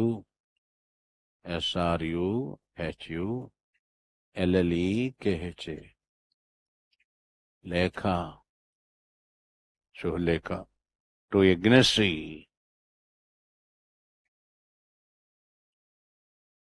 Sruhullekha. To Yajnasri. Just remember Lekha. Full stop. Now give the subheading. Cultural contribution.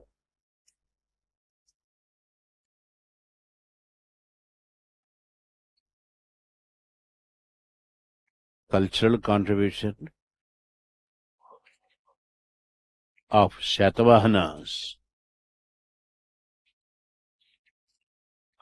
Number one, in architecture,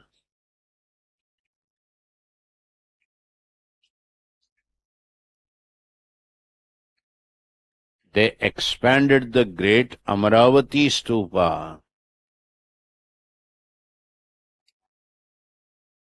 They expanded the great Amaravati Stupa. Come on. World's biggest stupa in ancient times.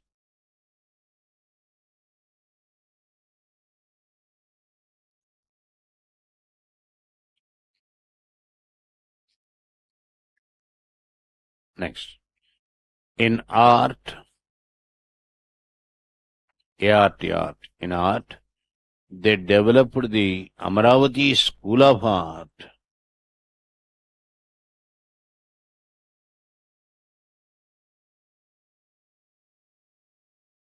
Amaravati School of Art, come on. The most beautiful of the three art forms. The most beautiful of the three Buddhist art forms.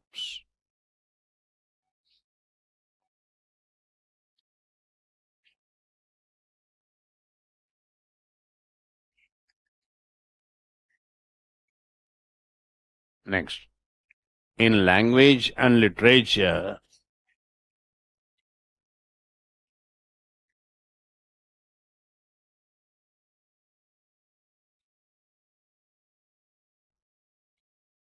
they developed maximum Prakrit.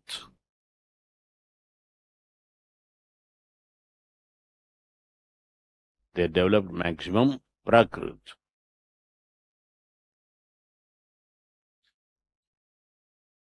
All their inscriptions were in Prakrit. All their inscriptions were written in Prakrit.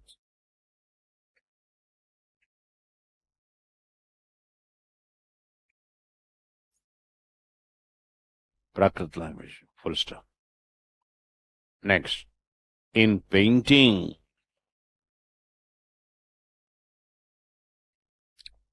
the great Ajanta school of painting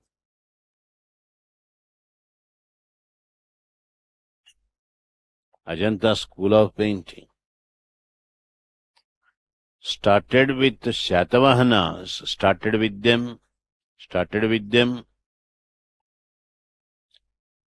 and continued by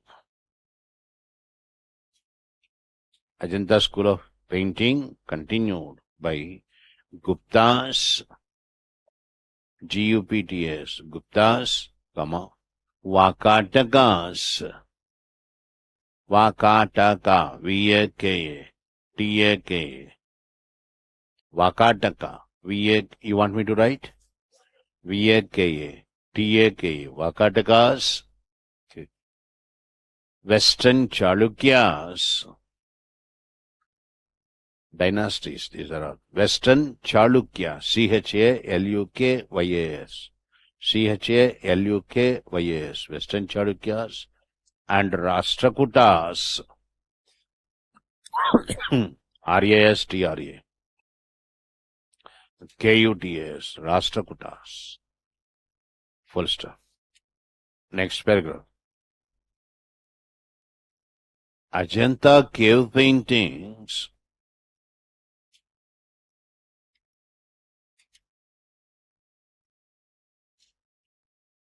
are the world's oldest surviving paintings. World, W-O-R-L-D, world's oldest surviving paintings. Full stop. Their main theme,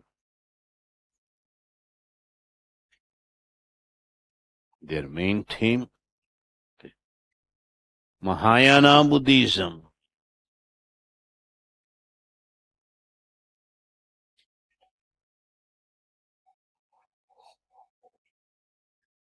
And Jataka stories.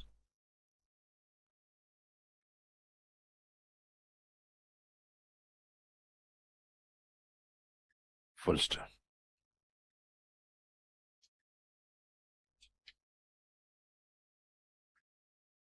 Next, Ajanta painters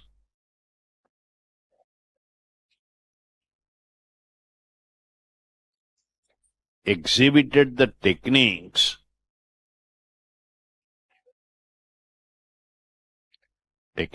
inverted commas, foreshortening, F-O-R-E, foreshorten, S-H-O-R-T-E-N-I-N-G, foreshortening,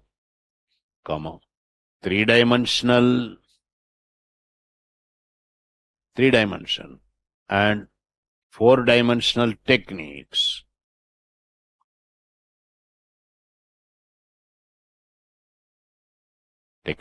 in their paintings.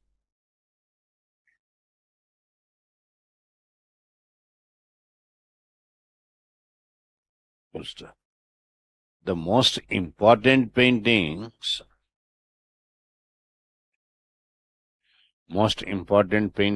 are the paintings of Padmapani,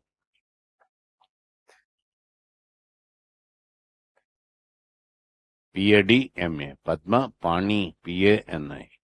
Kindly tell me the other name of Padmapani. Very good. I am impressed. Good. I want this type of response. Okay. Other name of Padmapani, Avalokiteshvara. Okay. The great paintings are the paintings of Padmapani, Dying Princess. Dying Princess. Who is the princess? What's her name? Sundari, dying princess, within brackets, Sundari, Sundari, Sundari, wife of Nanda, Nanda, brackets close. Can you tell me another painting I mentioned?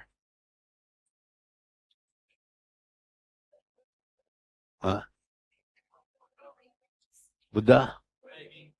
Buddha begging. Then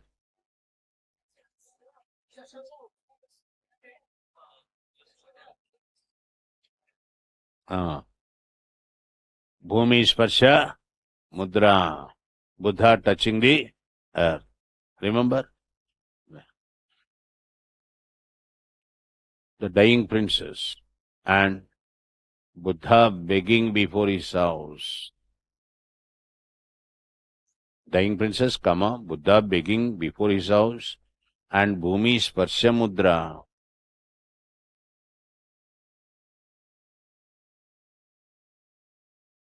Bhumi Sparsha Mudra. M-U-D-R-A. Full stop. In cave number one of Ajanta caves, cave number 1, we also find grand reception. We also find the painting, right, like that. We also find the painting in which Pulakesin II, King Pulakesin, P-U-L-A-K-E-S-I-N, King Pulakesin, P-U-L-A-K-E-S-I-N, Pulakesin, Roman figure 2, Pulakesin II, giving grand reception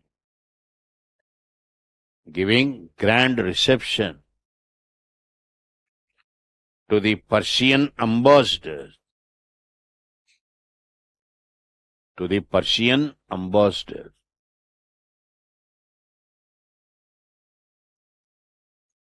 Fine. I'll give you a separate note on Ajanta cave painting tradition, very important. Okay. The technical details also there. I'll give you a note. Next.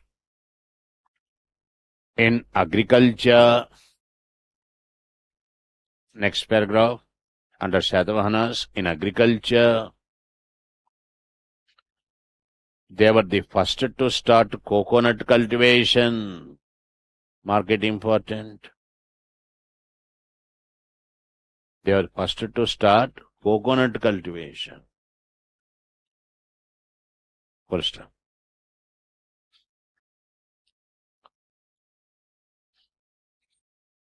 A machine called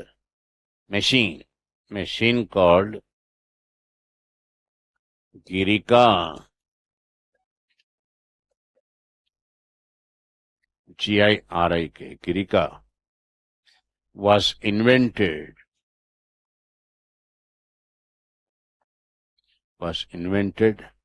for processing cotton.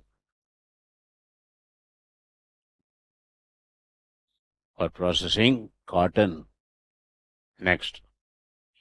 Udakayantra. Udaka means water. Udakayantra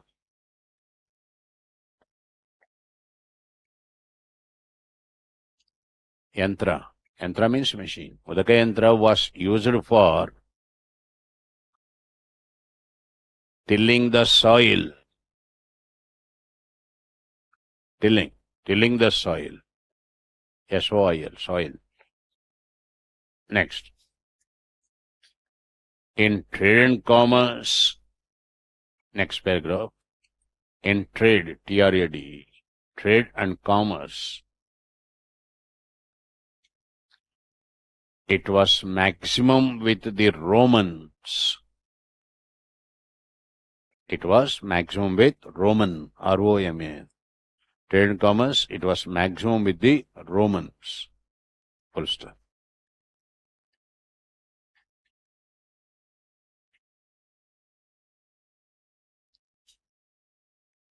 Shatavahanas issued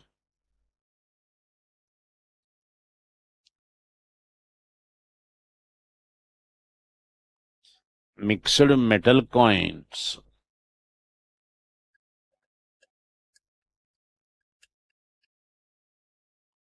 Mixed metal coins called 14 POTN, and mixed metal coins made of 14 POTN.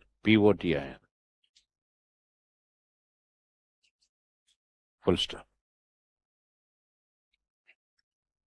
They were the first to issue, very important,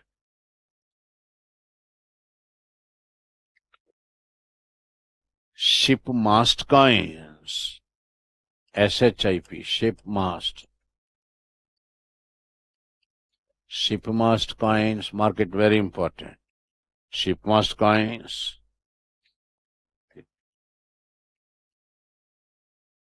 Come on. A token of trade and commercial prosperity. A sign of shipmast coins, a sign or token of trade and commercial prosperity. Market very important, shipmast coins. Next, Parnika Sreni. Parnika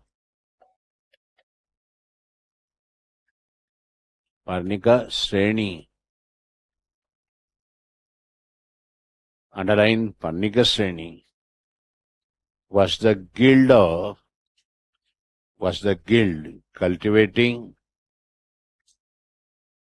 was the guild, GUILD, cultivating palm leaves, PALM, palm leaves. Have you heard of palm oil? Fine. Go for your break. That's the end of Shatavahanas.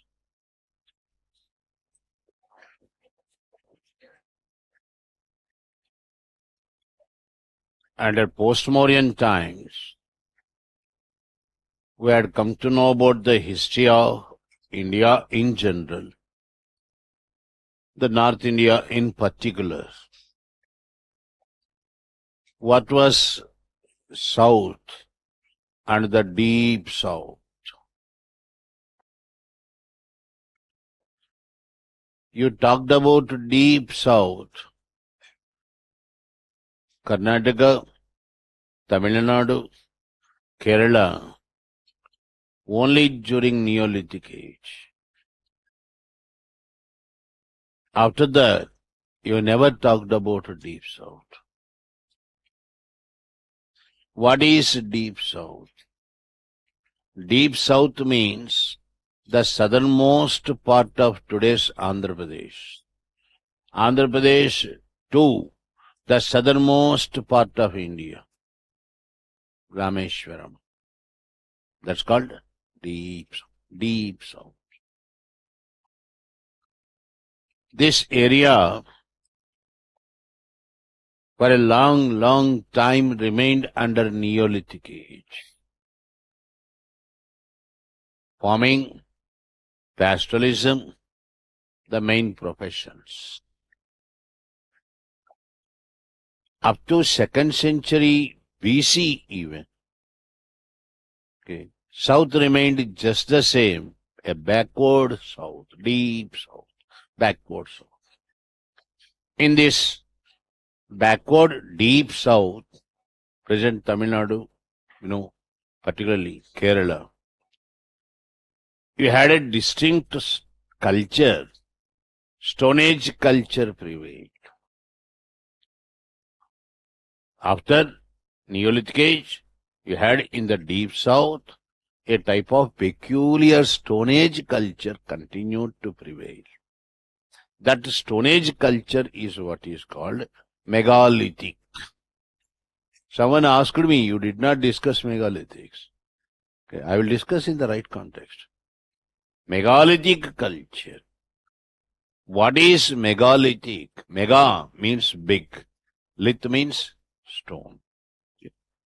In the deep South, very interestingly, and even in Maharashtra also, you had come across, okay, very big stones being placed in different forms and different shapes, indicating that area a burial ground. What were, that's the word, megalithic burials. They are the big stones kept in that area, indicating that area, a burial ground. Okay. These stones, we call them as megalithics because they are size-wise very big. Okay. This culture is a megalithic culture. Okay. What type of stone formation or what type of stone arrangement? Correct word is stone arrangement, not formation. Formation means it happens on its own formation. Stone arrangement, you arrange the stones. Okay. Huge stones you place one above the other, or one side by the side, other, or in circular shape. Okay. Indicating that area a burial ground. If you go there and dig there, you can see skeletons buried. Okay. I mean, bodies buried. So, megalithic burials, big Stone Age burial grounds. This you see in, in Maharashtra and the deep south, called megalithics. Proper North India, you don't have megalithic culture, right? What are the different shapes here? You see the stones arranged. Okay.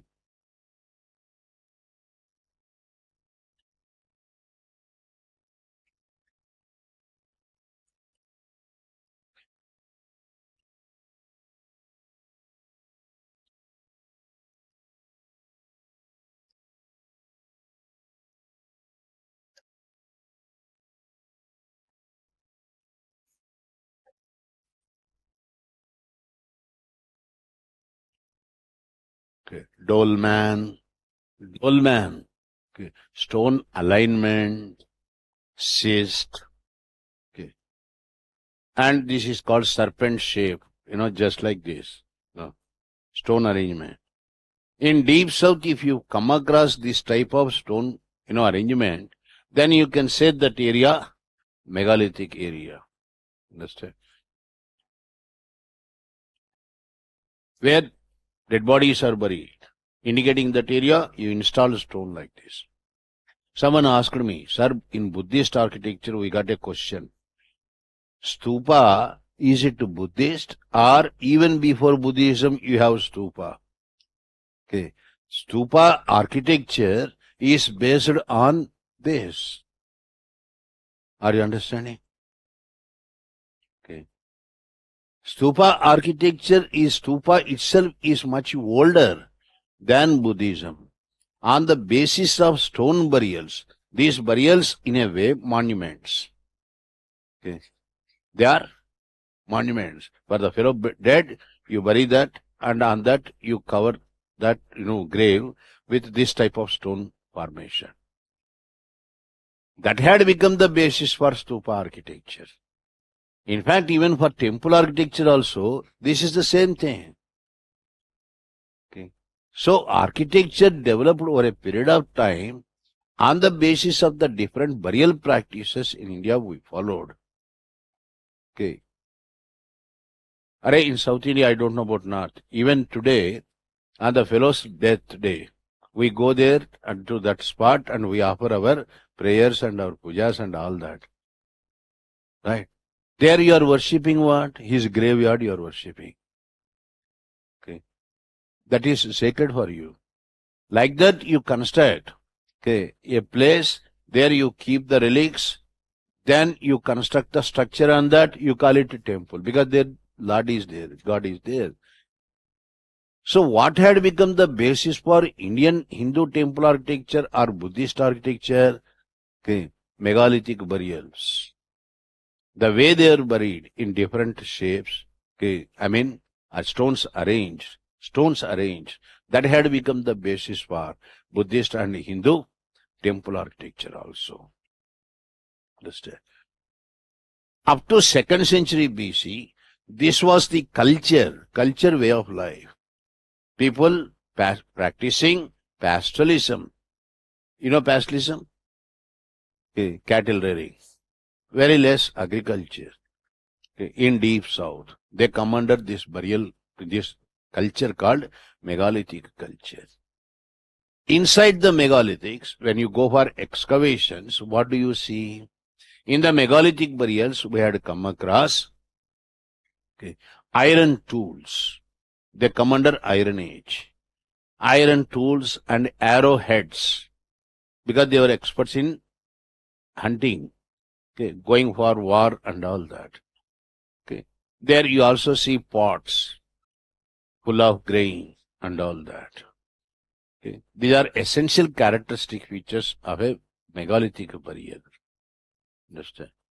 That culture, with very huge stones being buried in different forms and shapes, continued up to 2nd century BC, megalithic burial. Right. From 2nd century BC, there was remarkable development in south. What development? From the Mauryan times, you see communication systems developed very well. In yesterday's class, I told you, Ujjain, the main center for communication network. Right. From north, iron technology entered into south. In South India, main problem, rain harvesting, and since rain shadow areas, we have to depend more on monsoon season. We have to conserve water.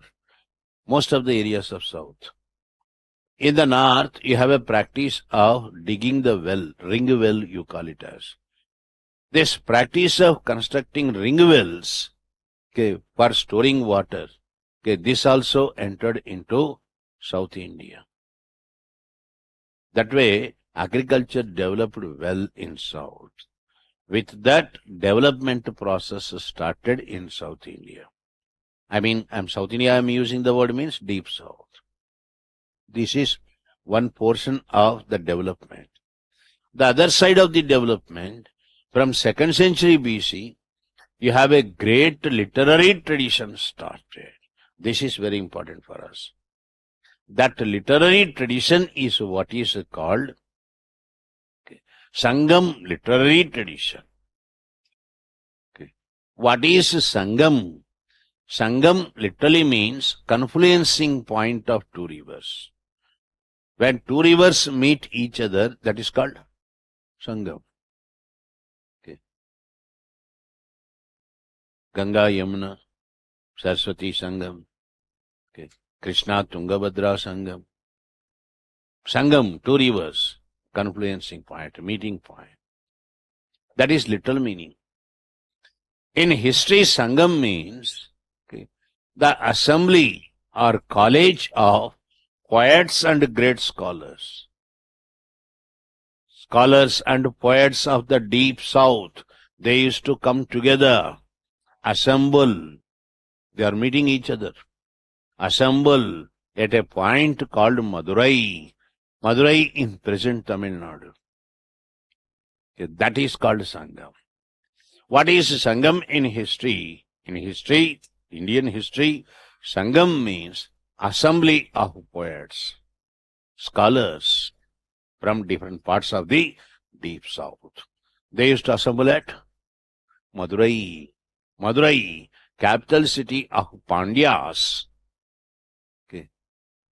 Madurai in Tamil Nadu.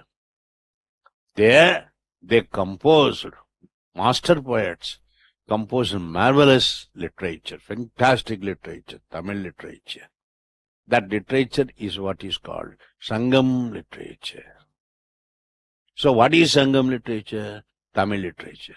Very simple. Tamil literature composed between 2nd century BC to 3rd century AD. That is Sangam literature. Have any question? Right. Tamil literature. How this literary tradition developed? Up to 2nd century BC, you fellows, you're roaming around. Pastoral, nomadic, no agriculture, no development. From 2nd century AD, suddenly you are composing marvelous poetry. Similar question I am asking. If Aryans were here in India, I am not disputing, but my question is this. Where was that literary tradition before 1500 BC? Suddenly you see Rigveda. Before Rigveda, there must have definitely been the literary tradition. Yes, over a night you can't see a fantastic literary work being composed. The beginning must have started. Where is the evidence for that beginning? Yeah. I have no answer for that question. Now, how I can answer your question? Come to the question. What is the question? How Tamilians could compose this wonderful poetry from 2nd century BC? Okay. History cannot answer this question. If you remember, I told you mythology. What mythology I told you? While discussing later Vedic age, I said Saraswati disappeared. It means river Saraswati got extinct or dried up. Secondly, Ma Saraswati followed Agastya. I mentioned this. Agastya, first Aryan to enter into the south. He put forth the condition, Mother Saraswati shall come along with me. Okay. Damn tired Saraswati walking with Agastya finally decided to take rest on the banks of river Godavari at a place called Bhasar in present Telangana. I told you all these things. Saraswati came along with Agastya means what? Not physically Saraswati coming. Symbolically it means the great Sanskrit learning. Sanskrit learning and language. It entered India, South India with Agastya. That's how you have to take it. Saraswati means goddesses for language, learning, knowledge. This Vedic knowledge, the Sanskrit language and Sanskrit learning, it entered India with South India with Agastya. South India with Agastya. That's how Tamilians, they developed this tradition. Agastya had 13 disciples, close disciples in South India. According to Tamilians, Tamil language, other name for Tamil, Aravam. Aravam, A-R-A-V-A-M. That is the other name for Tamil. Aravam literally also means the language developed by Saint Agastya. Tamilians say that it's language developed by Saint Agastya. Aravam. Agastya had 13 disciples. He taught them Sanskrit. Once they were being taught Sanskrit, grammar and all that, then they started composing great literature in their mother tongue, that is Tamil. Tamil had become their mother tongue. Right. Hope I made things clear to you. Remember only one thing. Before 2nd century BC, it was megalithic culture. From 2nd century BC, great literary tradition started. That literary tradition is called Sangam literature. Okay, how this literary tradition started is mainly because of Saint Agastya. Clear? 3 literary assemblies, Sangams were held. Okay. All the 3 in Madurai. Okay. Someone questioned my statement. Okay. Second Sangam was held at Madurai, Kamatapuram. Okay. I have been to these places, so rely upon me. Got the point? Kamatapuram is nothing but Madurai only. Okay. First time when I had been to Madurai, I took an auto. कमाडापुरम क्या है? वो बहुत दूर होता है, 200 रुपया देना. अरे within 5 minutes he said, this is Kamadapuram. Huh? He is roaming there only. He took actually 5 minutes. I can walk it down by 3 minutes, that's all. Okay. ये Kamadapuram है. Kamadapuram is part of Madurai. In textbooks, you see, second Sangam held at Kamatapuram. It doesn't make any difference. It's very much part of Madurai. I tell you why it had been so. Okay. So three literary assemblies, all the three literary assemblies were held at Madurai, capital city of Pandyas. First council, they invited Agastya to be president. According to Tamil literary tradition, first president of the first Sangam was Saint Agastya himself. Okay. Second council, I told you, Kamatapuram. Kamatapuram means Madurai, second and third. Okay. But be careful. What Sangam literature today you and I are reading and I am going to discuss, that belong to second and third Sangams. I mean, the literature of the first Sangam had not reached us. You don't have literature of first Sangam. Why? What happened? Literature of first Sangam was lost due to fire accident. Madurai city extinguished by fire. It's because of the fire accident we lost the entire literature of the first Sangam. That's one reason why they shifted it to Ten Madurai or Kamatapuram. Are you understanding? City Madurai devastated by fire accident. That's why they shifted it to Kamatapuram. Okay. Second and third Sangams. Okay, that literature of second and third Sangams is the present Sangam literature. First Sangam literature had not come to us due to fire accident. Then, what are the important works of this Sangam literature? I know it is hard for you. That's a classical Tamil, not that easy. Okay. Try to understand. Try to understand, not difficult in sense, Tamil language itself you can make out. Okay. Because you know Hindi, okay, whatever that is coming close to Hindi, you can figure out.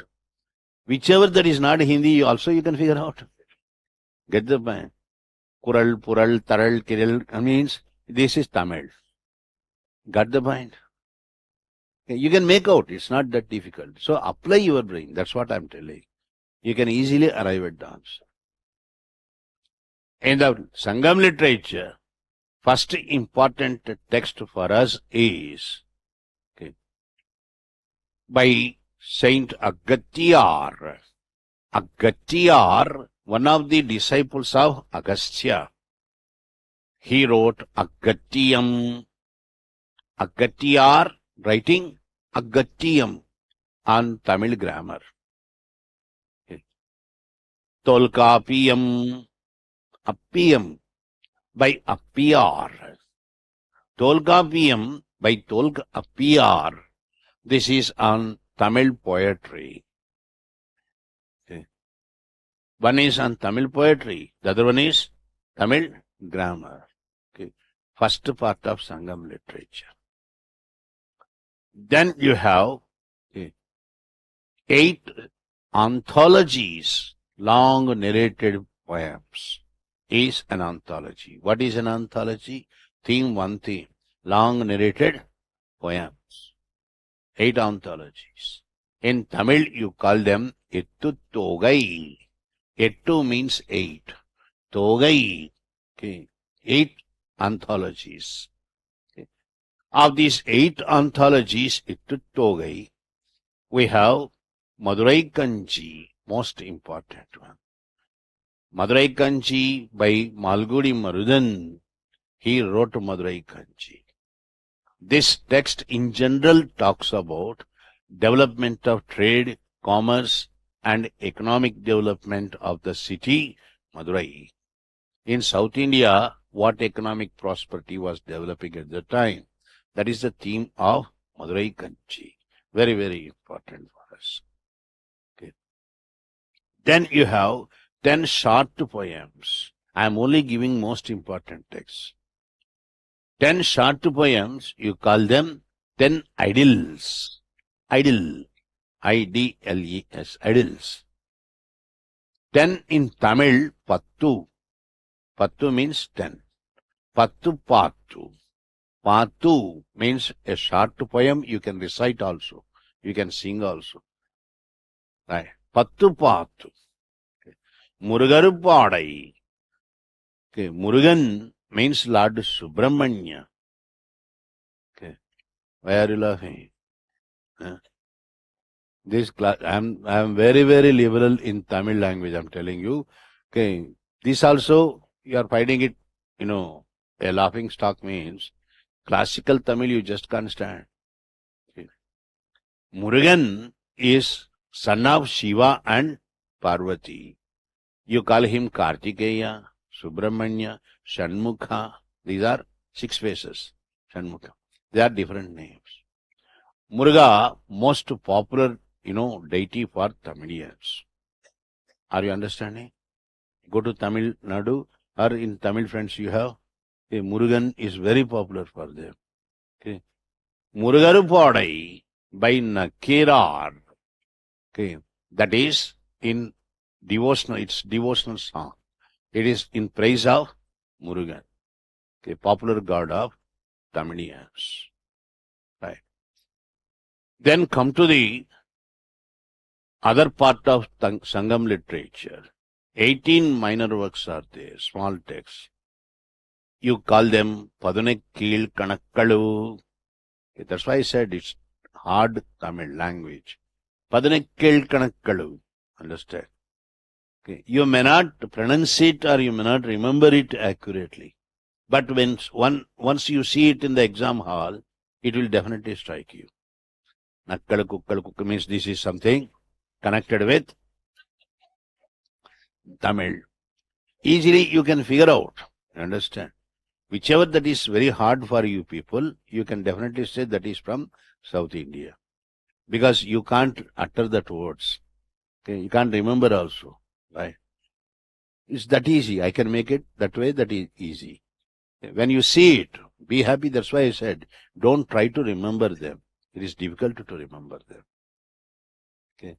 You only understand that there are some parts of literature like that. 18 minor works. Okay.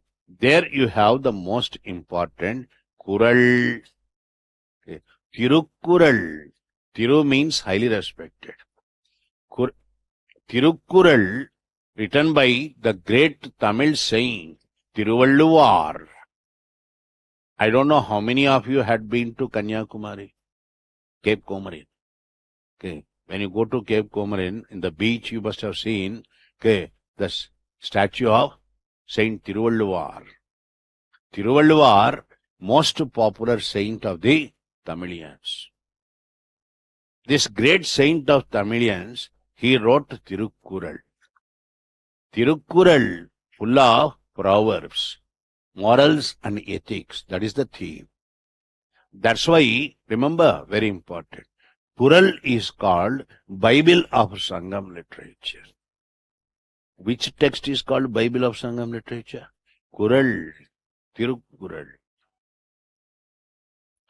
The last part of the Sangam literature, you have 3 epics.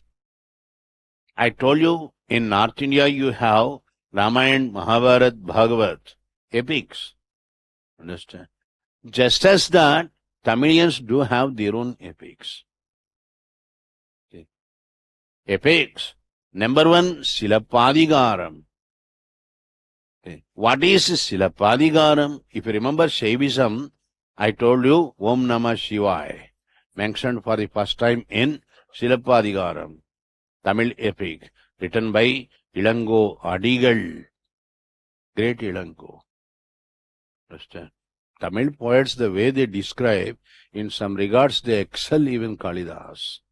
Kalidas is known for wonderful metaphors and similes. Okay. No less Tamil poets. Understand? What is this story? Story of Silappadigara. It is the story of a merchant. Merchant's name, Kovelan. Kovelan. Kovela. Kovela means temple. Kovelan. His name, Kovelan. On his merchandise, Kovelan comes to the city, Madurai. City, he comes from Kaveri Patnam, comes to the city Madurai. There's a city called Kaveri Patnam. He comes from Kaveri Patnam to the city Madurai. Here he falls in love. Kovalan falls in love with court dancer Madhavi. Court dancer Madhavi in the court of King Nedunjalian. Okay. Nedunjalian, known for his sense of judgments, justice. If he gives one judgment, you can't find fault with it. Impeccable when it comes to judgments. Man of great sense of justice, Nedunjalian. Okay. Nedunjalian warned Kovalan not to go after Madhavi, court dancer. Problem here, this fellow already married, Kovalan fellow. Got the point? Falling in love with is someone not crime, right? But when you are married,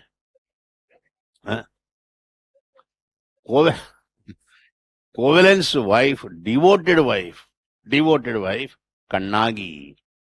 In Tamil, my dear, Tamil country, Tamil state, Tamil Nadu, Kannagi is a very popular name.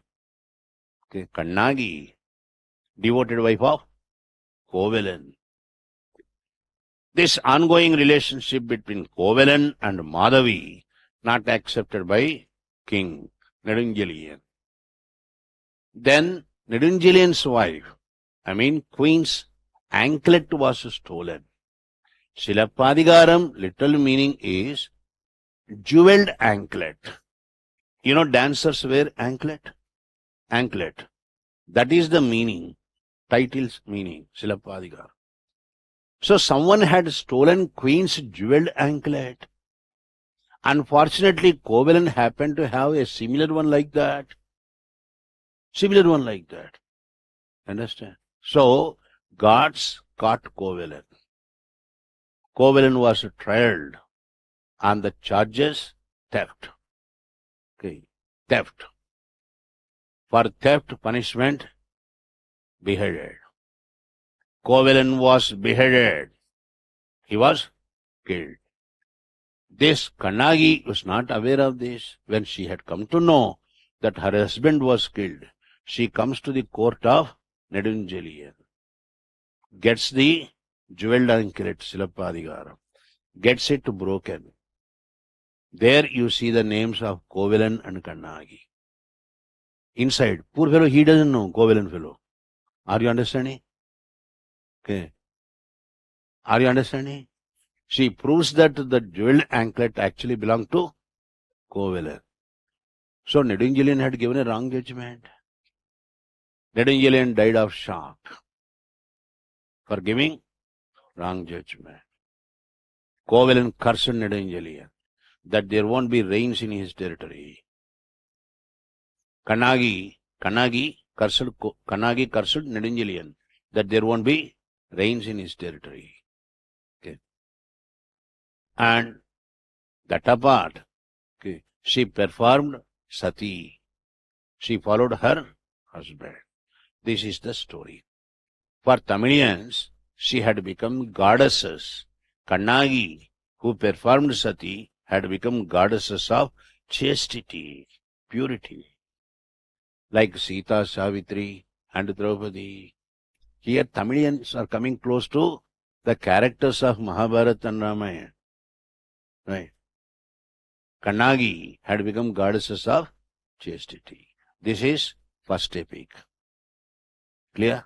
Silappadigaram. Continuation of this is the second epic. Second epic, Manimekhalai. Okay, Manimekhalai, written by Seetanai Sattanar. Sattanar. In Tamil, remember, very easy. Highly respected names, they end with R. Sattanar, Tirunavukarasar, Muruganar. R means, relatively respectable, more respectable. Seetanai Sattanar, he wrote Manimekhalai. The story of Manimekhala. Who is Manimekhala? Daughter of Madhavi and Kovalan. By the time Kovalan was killed, Madhavi was carrying. Okay. After the death of Kovalan, Madhavi gave birth to a beautiful daughter. Her name Manimekhalai. Okay. Manimekhalai, the beautiful daughter, excelled in dance, singing and all fine arts. Very beautiful girl. That too a very good dancer, singer. She obviously attracted the attention of the men of her age. Are you understanding? Okay. First to put forth application was Prince Uday Kumar. Uday Kumar proposed. Application means proposal. Got the point? Uday Kumar was the first to propose. Manimekhalai, so beautiful, the dancer and the singer, was equally spiritual. She is not interested in marriage and leading a, married life. She is highly spiritual. But a point came where it became very difficult for her to turn down the sexual virtues of the men of her age. Everyone was eyeing for Manimekhalai. Okay. A point came where Manimekhalai got disgusted. Okay. And finally she joined a Buddhist monastery. She became Buddhist nun. This is the story. Importance of Manimekhalai is first text to talk about popularity of Buddhism in South. First text also to talk about the popularity of fine arts. She is a very good dancer, I told you, no? Singer and all that. Okay. Fine arts, house, Sangeet, dance developed in South India. When I was narrating Manimekhalai theme, there's one beautiful girl, very cute girl in our classes. Okay. Last before batch also. She was smiling. Then I asked her, why are you smiling? Sir, my name is Manimekhalai. Okay. Where are you from? Because she's not actually, ethnic features wise, she looks like a Tibetan. I asked her, where are you from? She said, I'm from Tibet. My ancestors settled here in India. Okay. My great grandfather, okay, he suggested the name. Okay. Manimekhalai Lama. Her surname? Lama, Tibetan Lamas. Manimekhalai Lama. Understand? Then I said, you marry, don't be like him. And you understand? I'm happy that, okay, don't ever be like the actual Manimekhalai. You understand? Manimekhalai Lama, lovely girl. Okay. So this is Manimekhalai, second epic. Right. See the themes. Third epic is what? Shaivaga Chintamani. Shaivaga Chintamani. Shaivaga, a hunter. His name, Shaivaga. Shiva, Shaivaga. Shaivaga, hunter, goes for hunting. He had injuries all over his body. To cure the injuries, what he sustained in hunting, he applies some herbs. Understand? Without the knowledge of what herbs he is applying. Suddenly he got magical powers. Understand? He could go to any place and do anything. He would not be seen in invisible form. Are you understanding? You can't see Shaivaga. Okay. He had become a Superman-like character. You can't see him with your naked eye. He can do anything. He had become a Superman-like character. But Shaivaga fellow misused these powers for sexual pleasures. Understand? Yeah. Right. A point came where he was thoroughly disgusted with his own life. Understand? How long you do like this? Okay. There's a great renunciation in Shaivaga. Shaivaga finally became a Jain monk. So this textbook talks about Jainism. Are you clear, my dear? This is Sangam literature. Question for you. When exam pattern changed in 2011, very first question. How would you construct the history of South India on the basis of Tamil literature? Can you construct the history of South India? I have given you the instances. Okay. There was definitely popularity of Buddhism because Manimekalai followed Buddhism. There's popularity of Jainism. Shaivaga followed Jainism. There's development of fine arts. Okay. It's also been told by Manimekalai. Right. Kannagi performed sati. So custom of sati was quite prevalent. Okay. Madurai Kanchi textbook talks about commercial and trade prosperity of Madurai. Right? Okay. So there was trade and commerce very well going on in Tamilakam, Tamil society. Like that, you have to apply that. Apply that to society and economy and construct the answer. Is it clear? Right. Take a note. Is it time? Right. Then I will post you synopsis on Sangamage. I will post you synopsis on Sangamage.